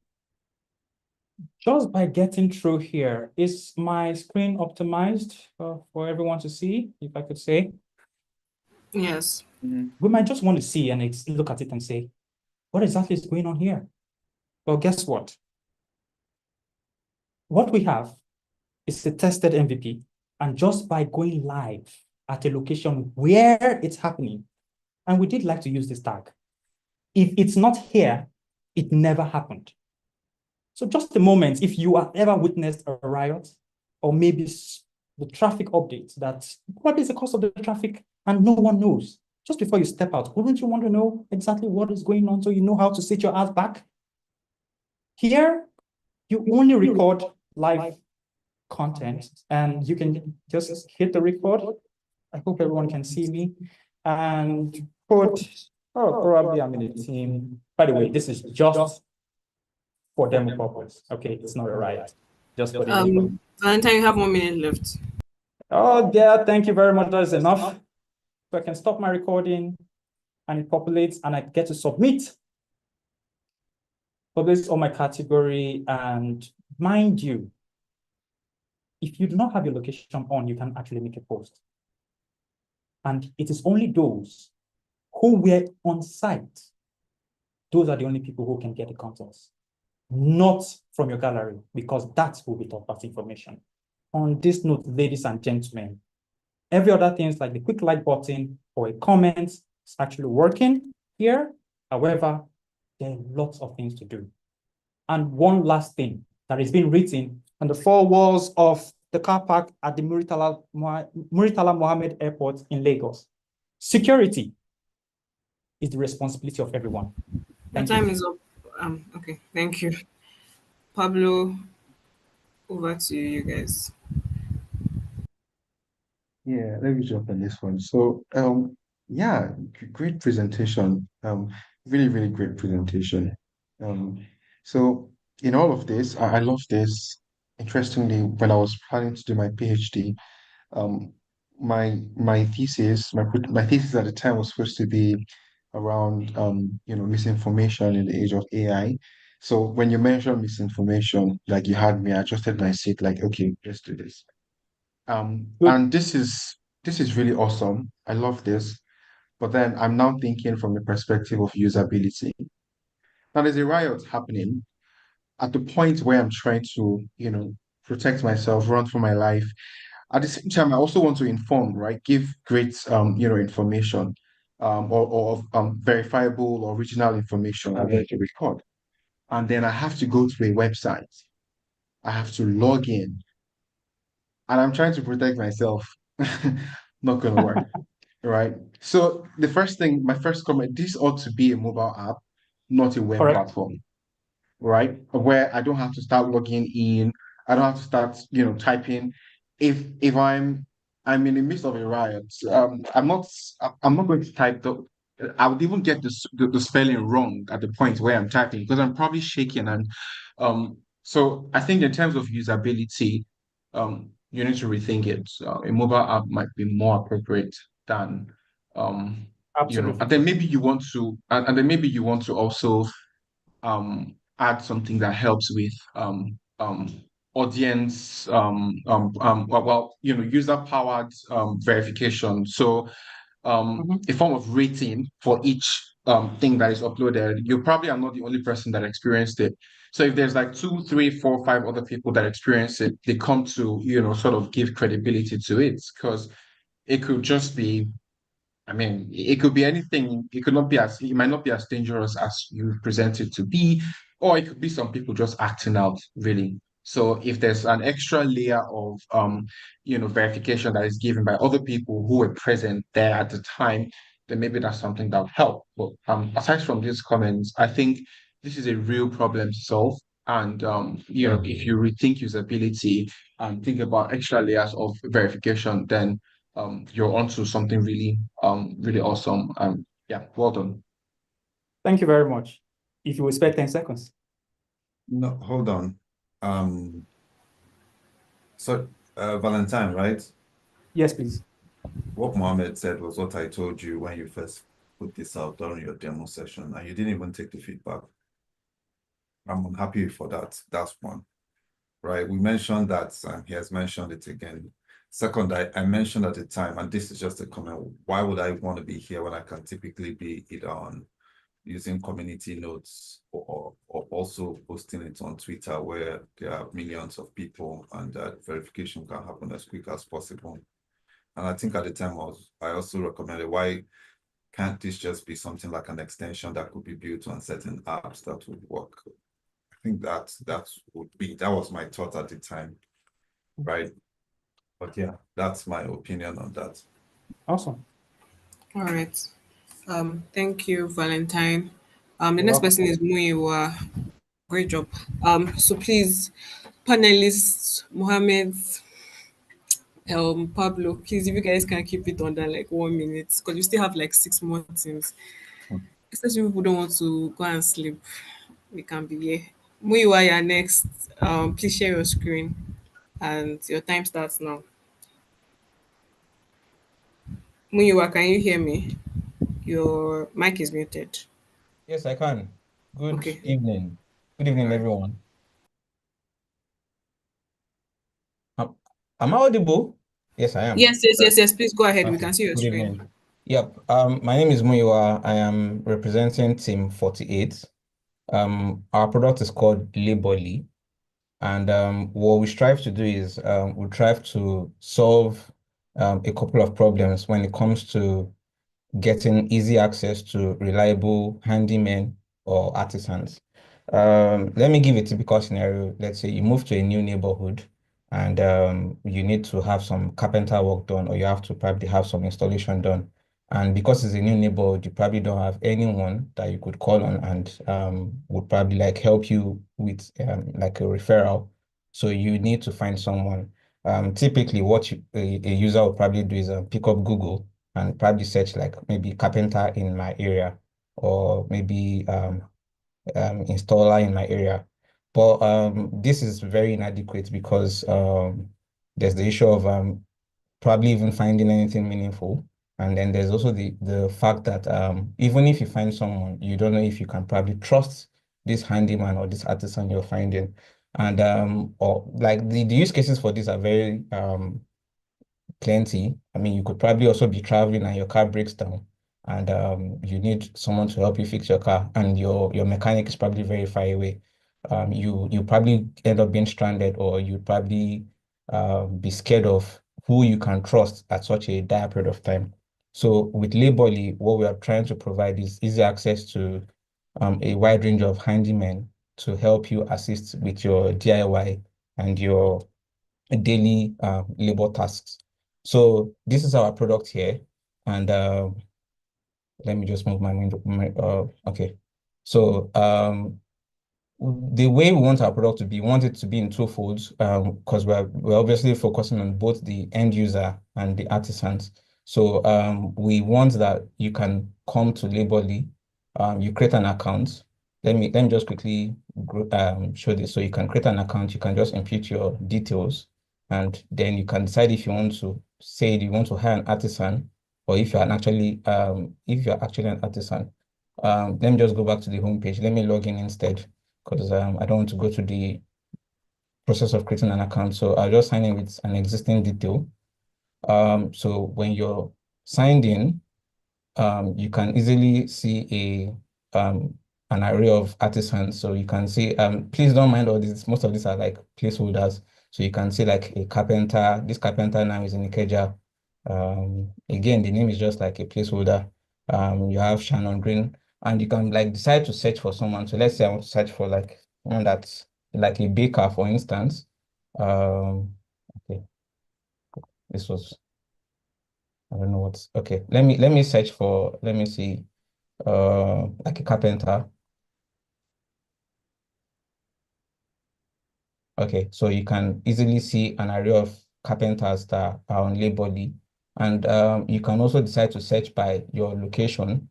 So for instance, I can decide that I want to search for someone in Etiosa. I'm not sure if maybe, okay, yes, you can. So you can see that there's a painter in Etiosa, an AC repairer in Etiosa. And our product also has a messaging feature. So let me say I pick this Christopher Johnson. Sorry. So I can view Christopher Johnson's profile. I can see what he does, and then I can send him a message. I can say, hi, I need your services. And you send a message to Christopher Johnson. So it automatically creates a job order, and you can now come You to have your 1 minute left, Muiwa. Thank you. You can now come to your messages and you say here. So you can have a conversation with Christopher Johnson and then from there, create a job order. Our go-to-market strategy is to initially simultaneously target both artisans and end users. And then as we grow stronger, as we probably reach another phase of our product development, maybe in our growth stage, we would have um, would have service offerings that include like buying pro badges and um, just sorry, you can buy pro badges and as an artisan you'd get more featured when users are searching for you. In this field, we currently have some competitions like Walkman, Eden Life, and a couple of other competitors, but they have their inhibitions with how you can access their labor services. Some of them have limited offerings, like very, very limited offerings, while some it's very difficult to get real-time messaging and hire an All artisan right. like. Thank you, Muiwa. Your time is up. Thank you very much. All right. Pablo, you guys, please 1 minute. So, you the kind of trying to discredit the existing alternatives like not so efficient, people have to XYZ. No, that's not how you make alternatives like your solution better than alternatives. It's by telling us how like going into it, this my solution does this, and the alternative does this. Thought that, well, this is the alternative and it's not efficient, then you go on to talk about your solution. Number one. Two, there's a reason why some of these platforms have very limited services. I can tell you, if you do your research well, there's nothing less than six platforms that have tried to do what you're trying to do. This marketplace play of artisans and and service providers and like people who need them is a tough one to crack in an environment like ours, right? I know at least five well funded, they have all the resources, and then at the end they packed up and left, right? And unfortunately, you haven't really there's nothing unique with what you're presenting. It's still there's a reason why these guys don't they pack up, or the existing ones had to reduce some of their services. Eden Life had much more services before, but they cut out some of these services because there was no point having it. People weren't using it. So you've not done your research to really understand if truly there's a need for this, to be honest. And if your users told you, let's see if they're going to use it, right? And the other thing is, so when you're building something, especially in a space where a lot of people have tried, I'm hoping that you did your research to see that a lot of people have tried and failed. One of the things you should first look out for is why did they fail, and then try to differentiate from that angle, not just build again and expect that somehow magic is going to happen. So that's mainly my feedback for you, really. But great UI. I mean, great stuff in terms of execution and all. But at the core of really understanding the problem, and if there's a problem to solve, for this, I don't think there's a problem to solve. The time it will take me to get an artisan, if I post on my WhatsApp status that, yo, I need a plumber. I'm going to get like 5, 10 recommendations instantly. All that time, I'm trying to log into your platform, search for someone, chat with them. I've gotten contacts on WhatsApp. I've tapped on the contact. I've had a chat or I've called them. That is effective, efficient, and it's coming from someone who I know has an extra layer of trust as opposed to a random, recommendation from a website. So again, the alternatives, not even competition now, not eating life, the alternative way people do these things. How do you differentiate from that? Mohammed, And yeah, I'm done. thank you. Thank you. Pablo, I want to assume everything Mohammed said. Fine. Okay. All right. Uh, Um, Sorry, I would have liked to give a response, but because we are like in a time constraint, yeah, we're short on I guess time. I cannot do that. Yes, it's fine. Yeah. Thank you very much. You can drop it in the chat box, however, maybe they can see it there. Glory, you are next. Please, Muiwa, can you stop sharing your screen? Glory, can you hear me? Are you there? Or we should go to the next person?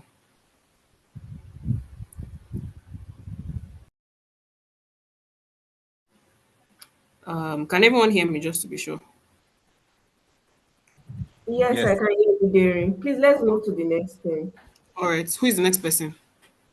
Rooks. Okay, so in 53 Muli Cat. Okay. All right. Giwa, Monica, you are next since we can't find. Please share your screen.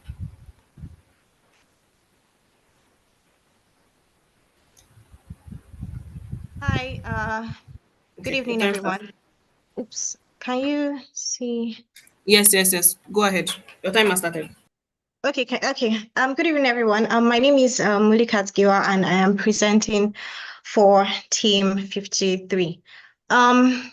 So there has been a growing cybercrime trend, which is known as charity scams that people do in Nigeria. Basically, it's a global problem, but we can testify to it happening in Nigeria, where people come on the internet and request for funds for different charitable causes, be it medical courses where they require donation for certain treatments, and then they come and request for these funds, and then they basically are not authenticated courses. Basically, they are scams.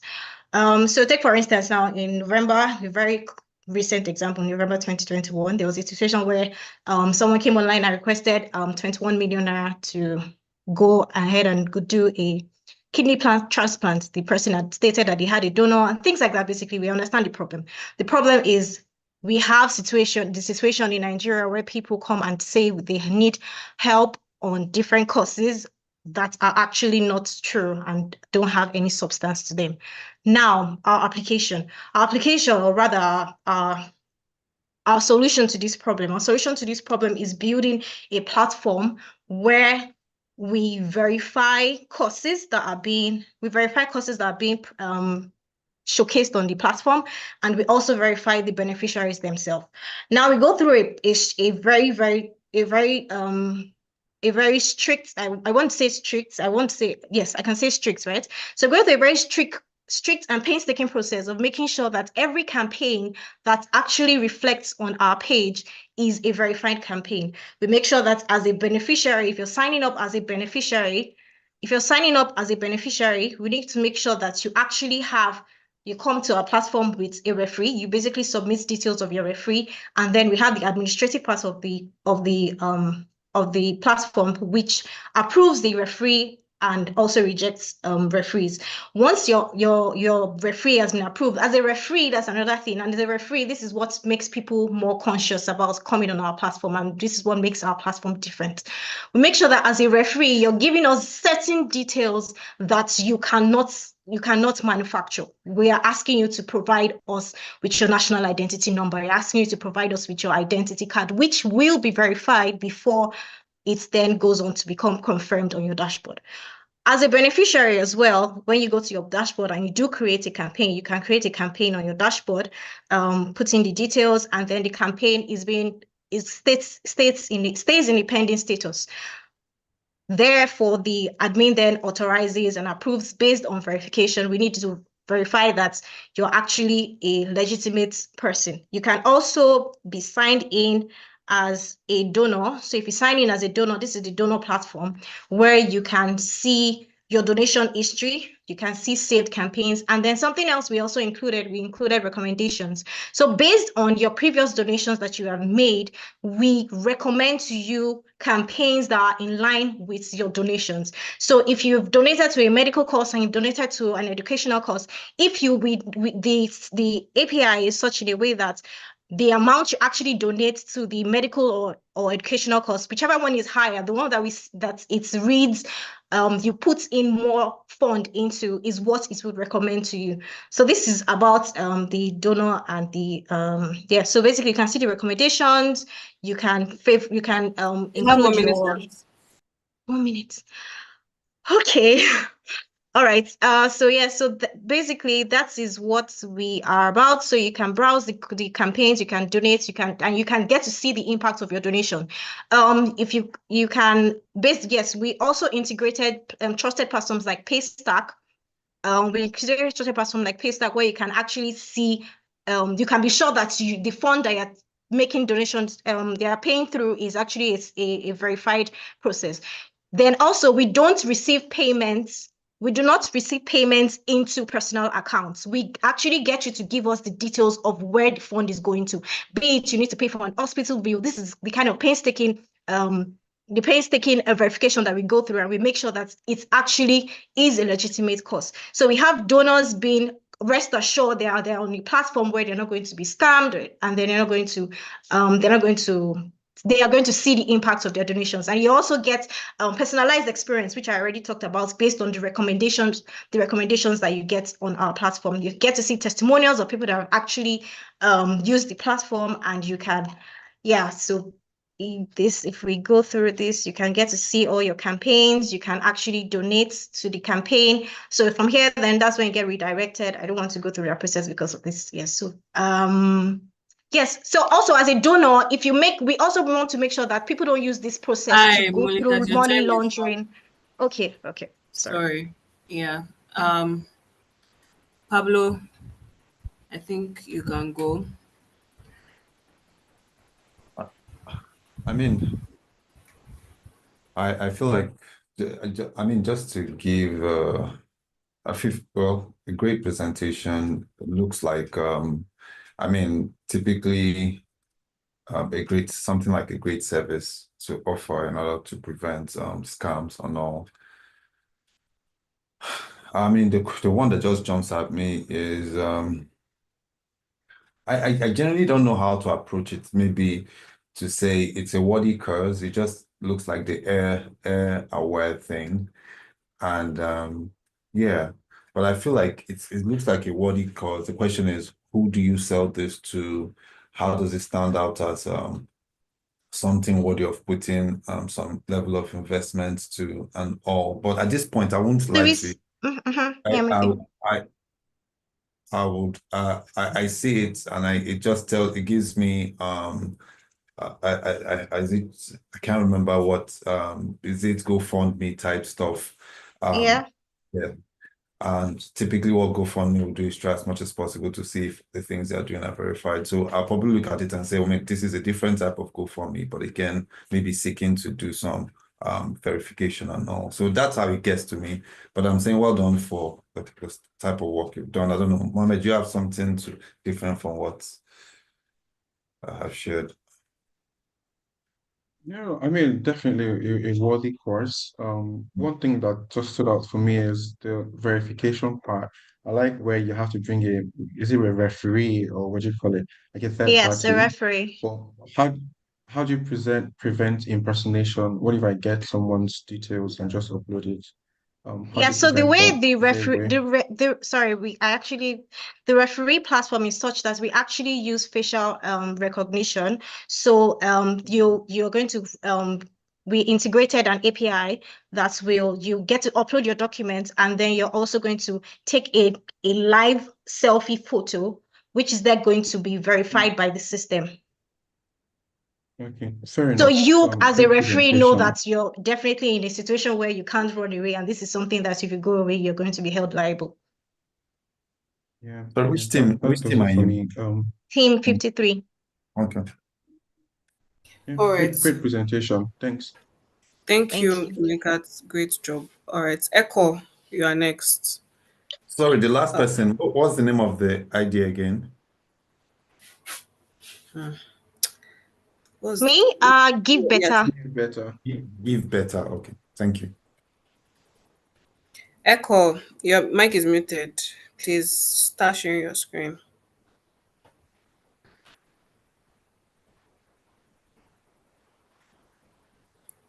Okay. Echo, if you're not there, I think Glory is here now. So please, you can share your screen. I'm here. Okay. All right. Yeah, I'm presenting now.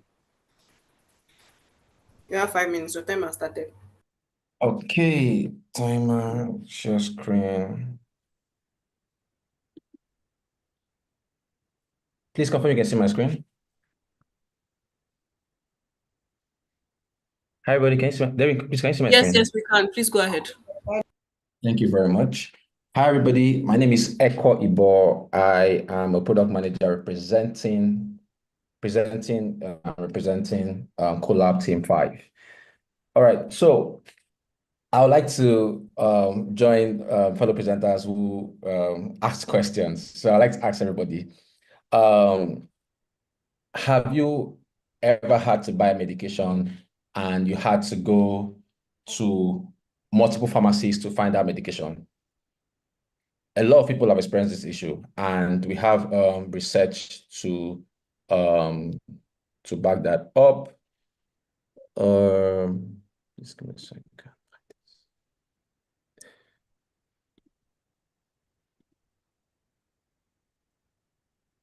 Okay, so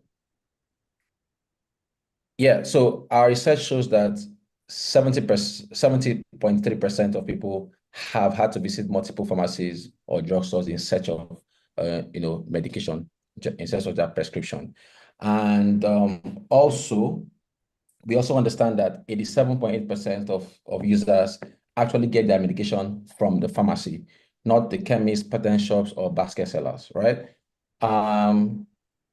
Also, yes, we know that we know the amount of time, the average time it takes users to actually get medication from the store. So I'm just trying to show that we have done our research and we understand that there's a problem, and we have built a solution to solve that. What is this problem? That, like I said earlier, the problem where users you have an emergency, you have even an ailment, you're sick, and you want to go get the medication, you have a prescription, you want to go get the medication, even if you don't have a prescription, it's just maybe malaria, you want to go get the medication, you do not have, you go to the pharmacy doesn't have the particular medication you're looking for, and you have to go to 2, 3 pharmacies to get that medication. That is the problem we're trying to solve with the solution called CuraMap. Now, on our platform, you sign in as a user, you want to get a medication and you want to get a simple drug as ibuprofen. All you need to do is you type in that medication, it pops up, and you can search for more medication, atorvastatin. Now you can add the dose, like the weight, maybe 400 milligram, the amount of tablets, you can increase the quantity, you can remove them, the ones maybe you made a mistake and you want to remove this one, you can remove them just for demo's sake. Added loratadine. Now, the whole idea here is that it's like sending a BC to the pharmacies close to you. That's the solution.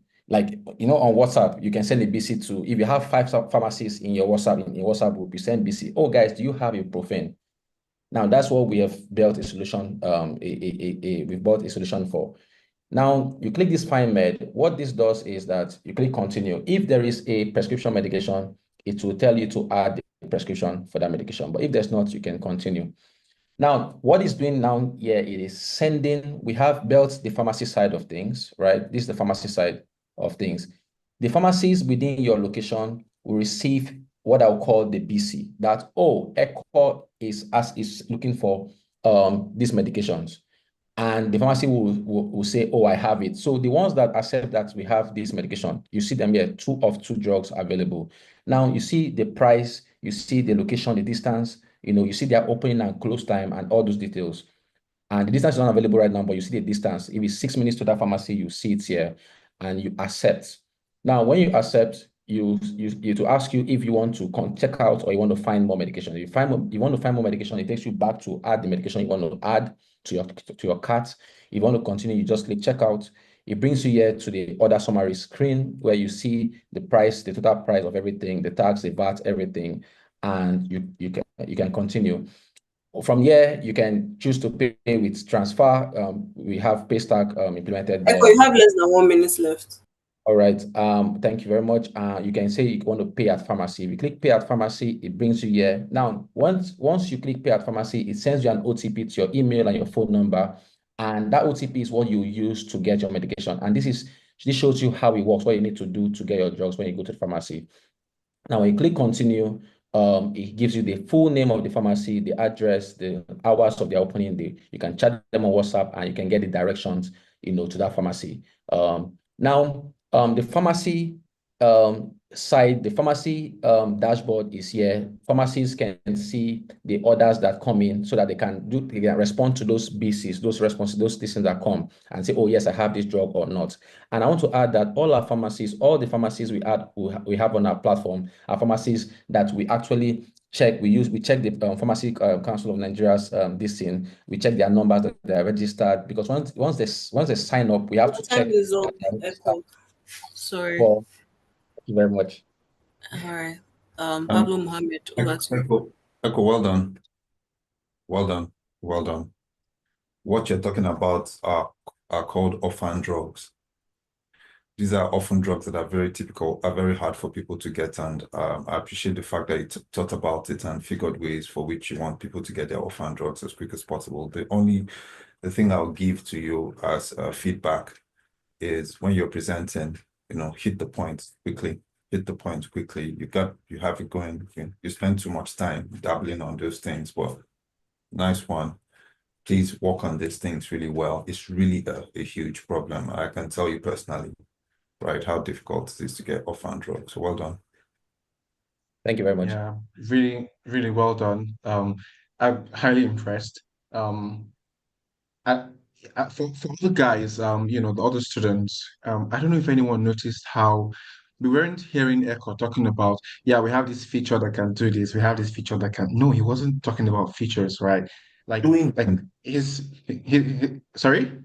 He was doing them and he was just putting them in. We were just walking immediately. Exactly.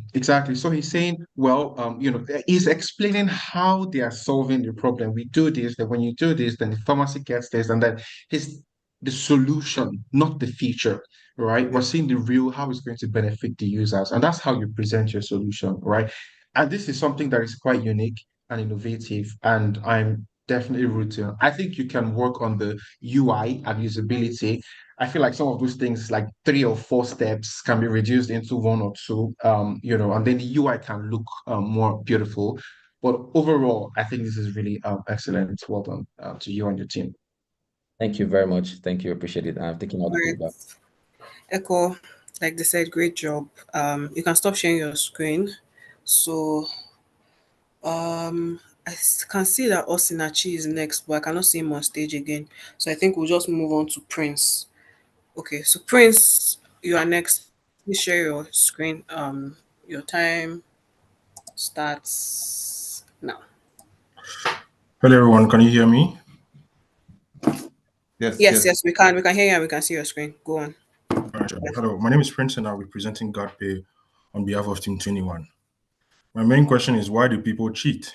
Well, these are some questions that we cannot answer, but we know it boils down to 2 things, which is trust and behavior. And that's what we're trying to solve at GodPay. For those of you who have 1 or 2 girlfriends and you want to buy wigs for them, this is the problem you're faced with on Instagram. You find about 3 accounts, you don't know who to buy from. And each of these accounts have highlights that have reviews of personally curated reviews that they select. And it could be scammers, but you just don't know.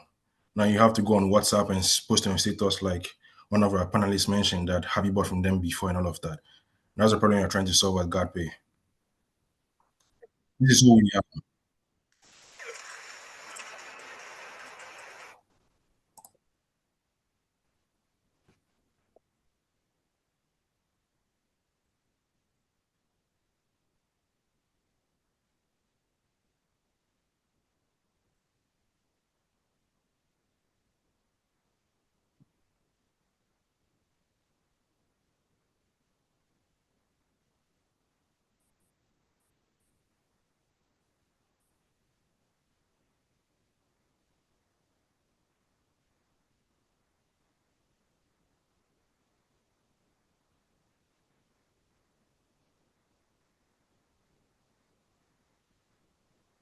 So that's what we stand for. We are not just a product, we are just innovating behavior. We want you to think GodPay, think second brain, think as a man. Escrow link payments for secure and safe transfers, review the product before you release the payment, and also quick withdrawals and automated dispute resolution processes. This is the market, or this is eventually what we want to do for Instagram people to have this similar to what Trustpilot is doing. And this is the market, that's why we are in it. This is our business model, straightforward, integration, premium features, and partnerships with some other companies. What we've done so far, we have a prototype ready. We also data-first approach, currently collecting data to reach our first 1,000 users. We understand the ecosystem. We're mapping out the user behaviors and also the trust gaps and the online transaction flows. And this is what we are seeking to do next, enable the public reviews, escrow feature, and also buddies and integration like existing platforms like Bumper and Seller, so that you can have the ratings that I showed you. This is the team, and I'll go ahead to just show you what we've done so far. So on our landing page, this is how it looks like. You could come and you could see what we are offering, our USPs, and then we have some existing businesses as well with reviews. Currently, is the team that is putting the reviews on there, so you know it's real. And over time, we'll be collating reviews from different industries, so mainly beauty, fashion, the most of the companies or businesses that a lot of Nigerians shop from. And our escrow is straightforward, verified business. You initiate a transaction through GodPay, and then once you receive the service and you are okay with it, you can now release payment. You are trying to protect both the vendors and the sellers. It's not yet out there, but it's just to get people involved. And because you are data first approach, you are trying to get get information for the first 1,000 users.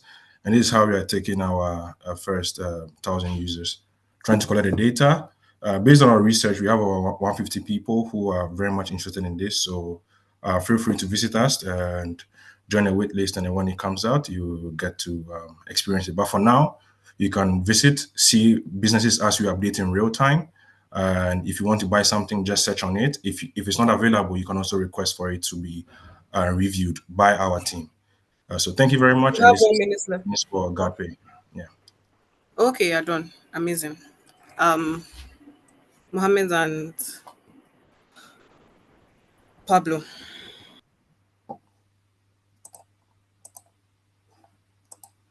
Who are your competitors? Competitors, we have a number of people. Well, we've seen two phases. First one, Trustpilot is the main competitors worldwide. For the escrow aspect, in Nigeria, our main competitor is middleman, but we can see that middleman is now pivoting to be able to enable payment transactions of Nigerian businesses with their Chinese counterparts. But we are people first, so you're only trying to make sure that we are building trust. So, Yeah. we still believe we are in our own space here. Cool. If you didn't mention middleman, then I'll be like, these guys are not serious. They've not done their research. So awesome. Now, the next question, why do you think middleman is pivoting? And then before that, why do you think every other person who was trying to do the escrow thing, um, why did they stop? Why did they fail? Do you have that information? And are you armed with that to differentiate yourself? Yes, I could answer that question. We have a whole white paper out there, but time might not allow me. But Awesome. the simple question would be that escrow is very difficult to execute because of the refund process. You need to do T-1. That is the refund process, and we're trying to do T-0. It's very, very difficult to execute that. Also, holding money for someone to receive before you take it back, delivery and all of that, logistics is a whole ecosystem. But right now, escrow is related to the data production. They come out first, but we see how best you can stand it. That's why we also have the review aspect. So Trustpilot, where we can partner with other businesses like Bumper. So Bumper has the whole business management systems for businesses, digital businesses. We now come in as the reviews, real reviews. And yeah, we can then expand it from there. But escrow is difficult to execute. We could have gone with escrow right from the get-go, but we want to reach product market fit because we need to build trust. And to build trust, come to our website, see businesses, understand them before you can go and then also buy from them. And then whilst we get the trust, you come out with our escrow, and then definitely you can then trust us. So this is just our roadmap. Just product market fits first, understand the ecosystem, and then we come up with the escrow later. Thank you. Yeah, cool, cool. What I can tell you though is, I mean, I have my background is in fintech, yeah. So what I can tell you is, for escrow, it's not the logistics, right? The logistics is not a problem, and I'll invite you to explore deeper, right? Explore deeper. It's not logistics. But on the part of the trust thing, the trust pilot side of things, I think you should dive deeper into that. That's definitely something that is needed, especially for people who buy things online on Instagram and all of that. That's definitely something. And there's the room to actually expand and really develop that escrow thing and differentiate yourself. But it's not a logistics problem, right? Figure out what the real problem is. It's more of user behavior, both for merchants and purchasers. But well done Just, so far. just the last one to add. Logistics is one of the problems, not the main one, because like so someone buy a shoe, they receive it, they don't like it, it has to go back. So just one of the factors. But thank you for the No, feedback. no. When I say logistics, sorry, Prince, so you get the feedback. When I say logistics, I don't mean like the delivery of the item. I mean the logistics of running an escrow, the operational bits of it. Yeah, that's what I mean. Not like logistics in the like literal term. No, that's not. Point taking. All right, man. Well done. All right. Thank you. Thank you. Please, Pablo. which team is he? No, nothing else. Which team is he? This team 31, but we have some other team members that we absorbed as well. So we'll make the list available to you.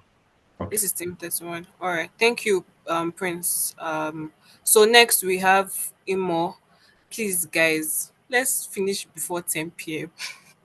So 5 minutes. Start sharing your screen, Imo. Your time starts now. Okay, good evening, everyone. I'm sure you can see my screen. It's still coming up, but if you can start explaining before it comes up, that would be Okay, it perfect. has come up now. I see it. Yes. So good evening, everyone. I'm going to be presenting Skill Hub today from Collab 7. Skill Hub is a platform where we try to connect skilled artisans with customers, and we did our user research and we found out that one of the major complaints, or rather the major complaint that the artisans had, was visibility online. Social media platforms doesn't usually promote those kind of content. Social media platforms usually focus on entertainment contents. And then for the customer side, we realized that the major complaint they had was trust. Many people don't want to just find an artisan online and send them money. And we all know the saying, the trend that has been going on, what I ordered versus what I got. So when we realized that these are the issues, we tried to build our platform around those issues to solve it. So I'll quickly run through what we did, and I'll be explaining why we did every step as we go through it. So you can log in or sign in rather to create a new account. You can sign in as a customer or as a skilled person. And then we made the signing to be in a multi-part form. So this is this signing for the customer. And then if you're a skilled person, you can sign in as it's a different type of account that you'll be creating. And one of the things that you'll be requiring if you're signing in as an artisan is the verification, where we collect things like BVN and other KYC requirements. The idea is if you do a transaction on the site and the customer complains or opens a dispute and this dispute is verified, we would want a way to track who did this transaction and hopefully, raise complaints with, the relevant authorities to be able to get a refund. Apart from the, escrow system that we're going to try and build into the platform. Now, we created a way that artisans can create their accounts and their accounts will be displayed on the homepage. However, right now, if you notice, most of these accounts are not complete because we realize that many artisans or many people may not be able to complete creating an account in a single go. So we allowed people just putting the basic information and then the account will be created and it can be updated later.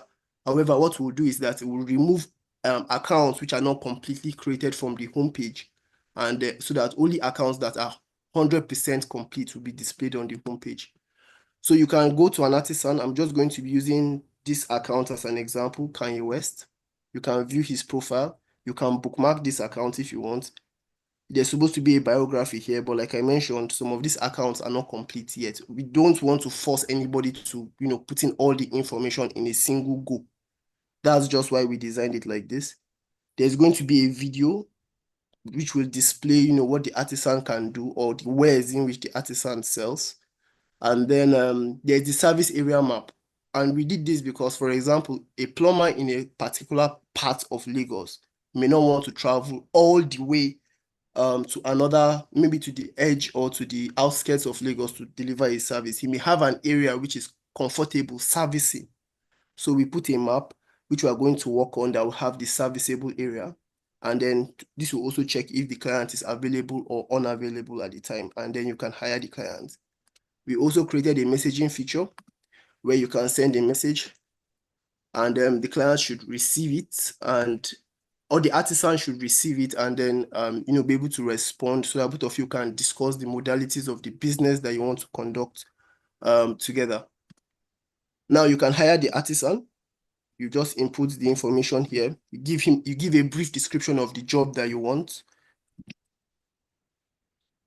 Imo, you have 1 minute left. Okay, and then the artisan will be hired and it's going to go through an escrow system just so that to ensure that the service is delivered before the money is completely sent. Now, the escrow system that we're going to develop for this is going to be 70%.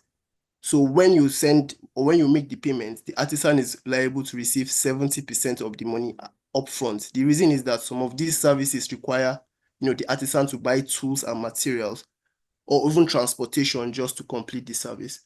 Now, we've also created a way for a user to sign in. I'll quickly sign in using this account. And we're working on the dashboard currently, where right here is where you would see all the chat messages that you've received as an artisan or even as a consumer. And we're also going to have a way of every artisan that is going to be created on our platform. We have SEO information on Google so that anybody that searches, for example, plumber, the options that will come up on Google will be plumbers from Skill Hub that are in your location, maybe Abuja. And then another thing that we're considering is how to advertise these artisans on social media using catalog ads, like the way Jumia does with their shoes and their bags. Remember that the major Time is up. All right, thank you very much. I mean, guys, Guys, now, like, I mean, you should make enough time so that somebody will ask you questions. Um, quick one. Sorry, what's your name? My name is Imo. What was the last time you used an artisan? The last time I used it, I always, it depends. I've met tailors, plumbers, all of that. Most of them I just ask my friends around me, or Thank you, thank if you, it's thank one you. I know their shop, I go to their place. Thanks, man. Thanks. That'll be that. And Mama, do you want to say something? I mean, that's it. In the end, I'm like, I think like this thing of like the idea of marketplace for artisans, we're always blinded by. I think what the problem is that we look at competitors, but we don't look at alternatives. And in many cases, the alternatives are just fine. I'm like, okay, escrow, you want to build escrow. For the last, I just did some renovation and the carpenter, I paid him 50% upfront.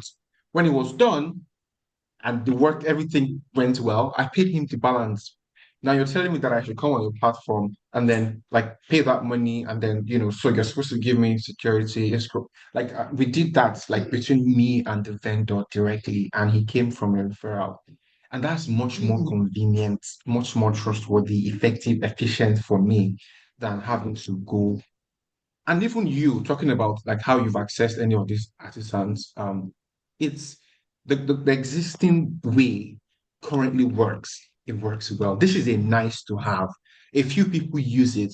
If you go on Gigi, for example, you find artisans. But if that was the only thing that you find on Gigi, Gigi would have closed shop, aside from the fact that people sell things there.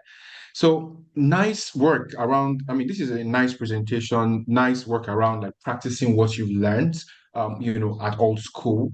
Great, awesome. But going out to the real world when you want to build stuff, make sure you're solving a real problem that the alternative is not better than, so great work. Okay, just to reply to the question, if you go on social media, for example, a lot of people actually hire artisans off social media because of quality of work. For example, now you may see a tailor on social media that actually does like very high quality work compared to what you may find around you, what you may have with your friend group and all of that. Imo, let's be fair, you don't. Let's be fair, you don't. I swear, between me and you, do you? You don't now. Am I lying?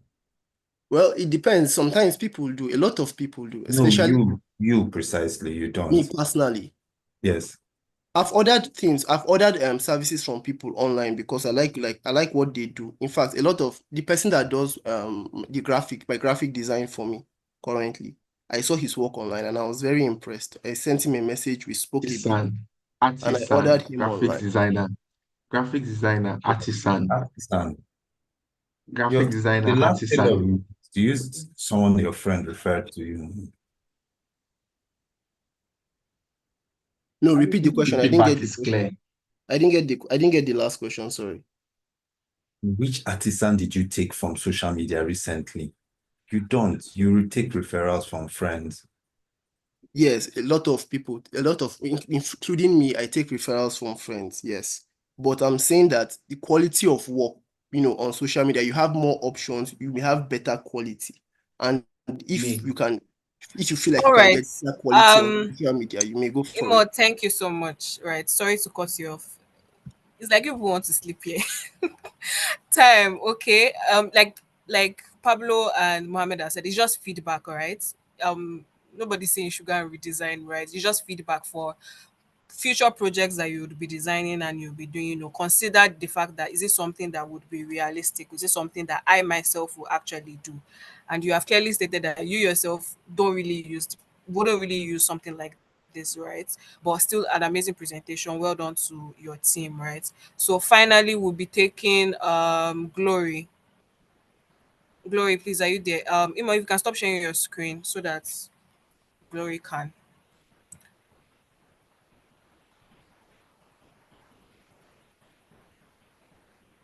Glory, are you there? Because your mic is muted. Okay. Hear me. Yes, we can. We can see your screen, but you're not yet presenting your slide. Okay, can you see it now? Yes, we can. Your time starts now. Okay, great. Yeah, my name is Glory Iziani. I'm in cloud engineering track in Team 56. And I'm here to present GameEd. So the pandemic actually gave rise to digital learning and then digital learning platforms. And that period encouraged people to pivot and learn new tech skills. In fact, that was the period that made me dive into tech. And then one of the things had to go on digital platforms and try to upskill and learn what I was actually trying to go into. And then one of the things that I had issues with was that when I tried to maybe take a course or something, some of the even the paid courses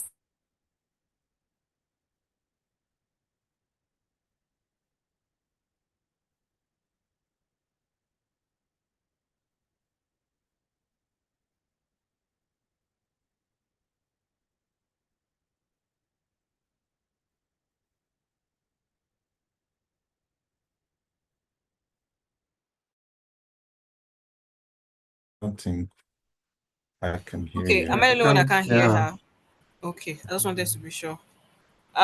Glory, we can see your screen, but we can't hear you. I don't know how possible that is.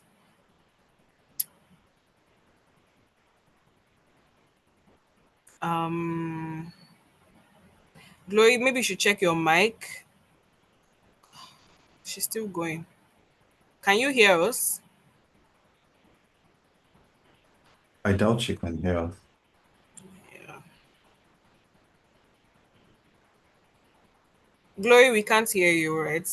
Check your keyboard, your keypad. Maybe you mistakenly muted yourself.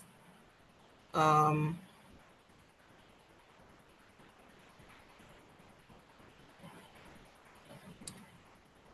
okay.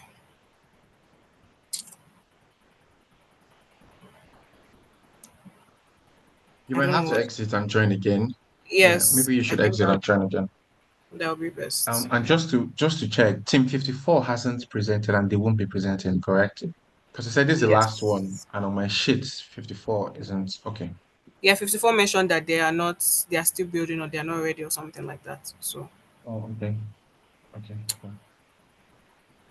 Glory, maybe you have to join back and join in. We still can't hear you, but you are still presenting, right?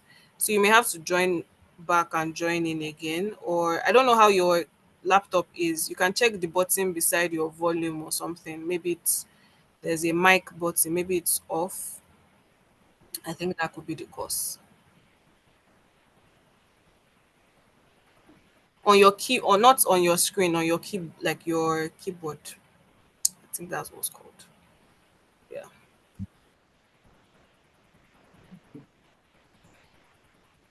Exit and join again. Yes, you Rooks, what should we do?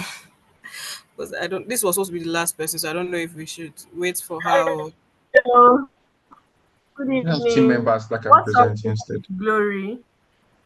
we can't we can't hear her. can't All of hear a her. sudden we couldn't She's hear her. unable to present. Yeah, but we're still seeing Glory, we can see Okay, everything on your screen, so please. The mic is fine. I mean, from what I'm seeing, the mic is fine. Put on Zoom on her laptop. I think is the button. There's usually a button on your keypad, right? Beside like Yeah. if you're trying to increase your volume, there's a mic, but sometimes it turns on and off. It happens to me sometimes. So I think that's what is the problem. Yeah. Glory, if you can hear us, would you Or is like there to someone else from her team that share? can help her? What team is this? Team 56. Okay. Mhm. Evelyn Okay, I said that she can can see present. Evelyn. Okay, please raise your hand. Please raise your hand. Yeah, so I can bring you up on stage, Evelyn.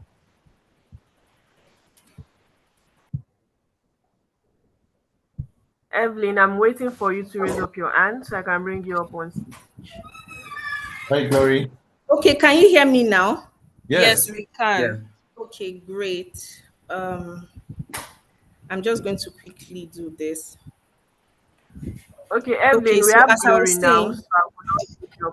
stage. Okay, so as I was saying, so we actually have a knowledge proficiency test that you have to take that will allow you to know what level you are at, basically. So if you pass the test, you then be taken to maybe intermediate or beginner or any level that it is that you are on. And so GameEd is actually different because it's community driven in the sense that learners collaborate,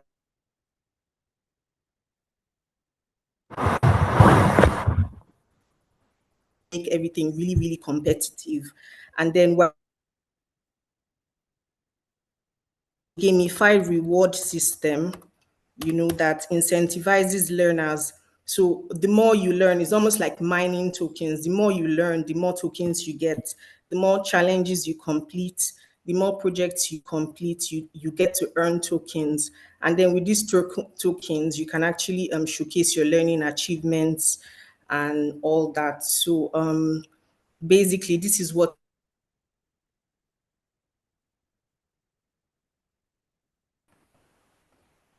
And we can hear you again. It has happened again. Okay, I think we may have to bring Evelyn on stage now.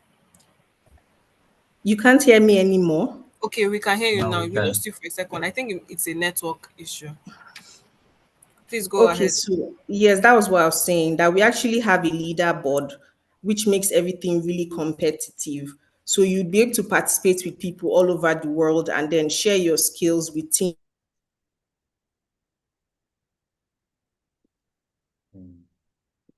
We can't hear you again. System which incentivizes learning, able to mine tokens, and these tokens you can actually use them and you can show them. You can use them to show your learning achievements and all that. And I think I have shown you the knowledge proficiency test that we have.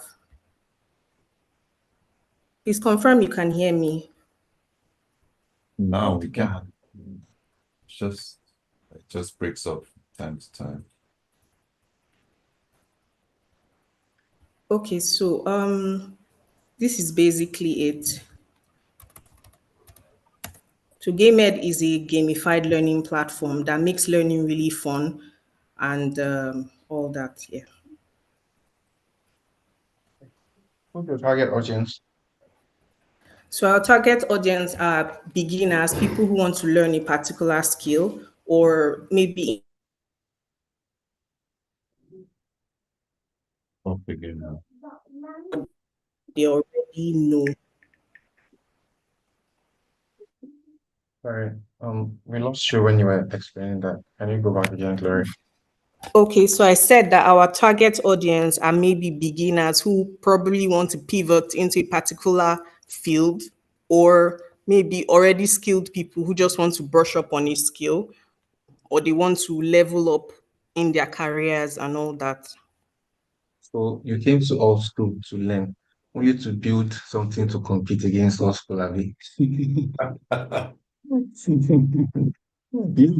yeah, funny thing is the guys in my cohort, I was actually told them I was looking out for someone who would build something to compete with our school. I have So a soft spot. I love No, all no, school no, is really no, don't worry. I'm just kidding. I think you've done a great job. I'm not trying to say you've done anything wrong, right? I have a soft spot for EdTech, and I'm all for improving learning. And I think gamification is one of those ways. Um, although I've not really seen how your gamification works. What I understand is based on what you're learning, you get points or something, and then you use points to showcase what you've learned. I don't think that's enough incentive.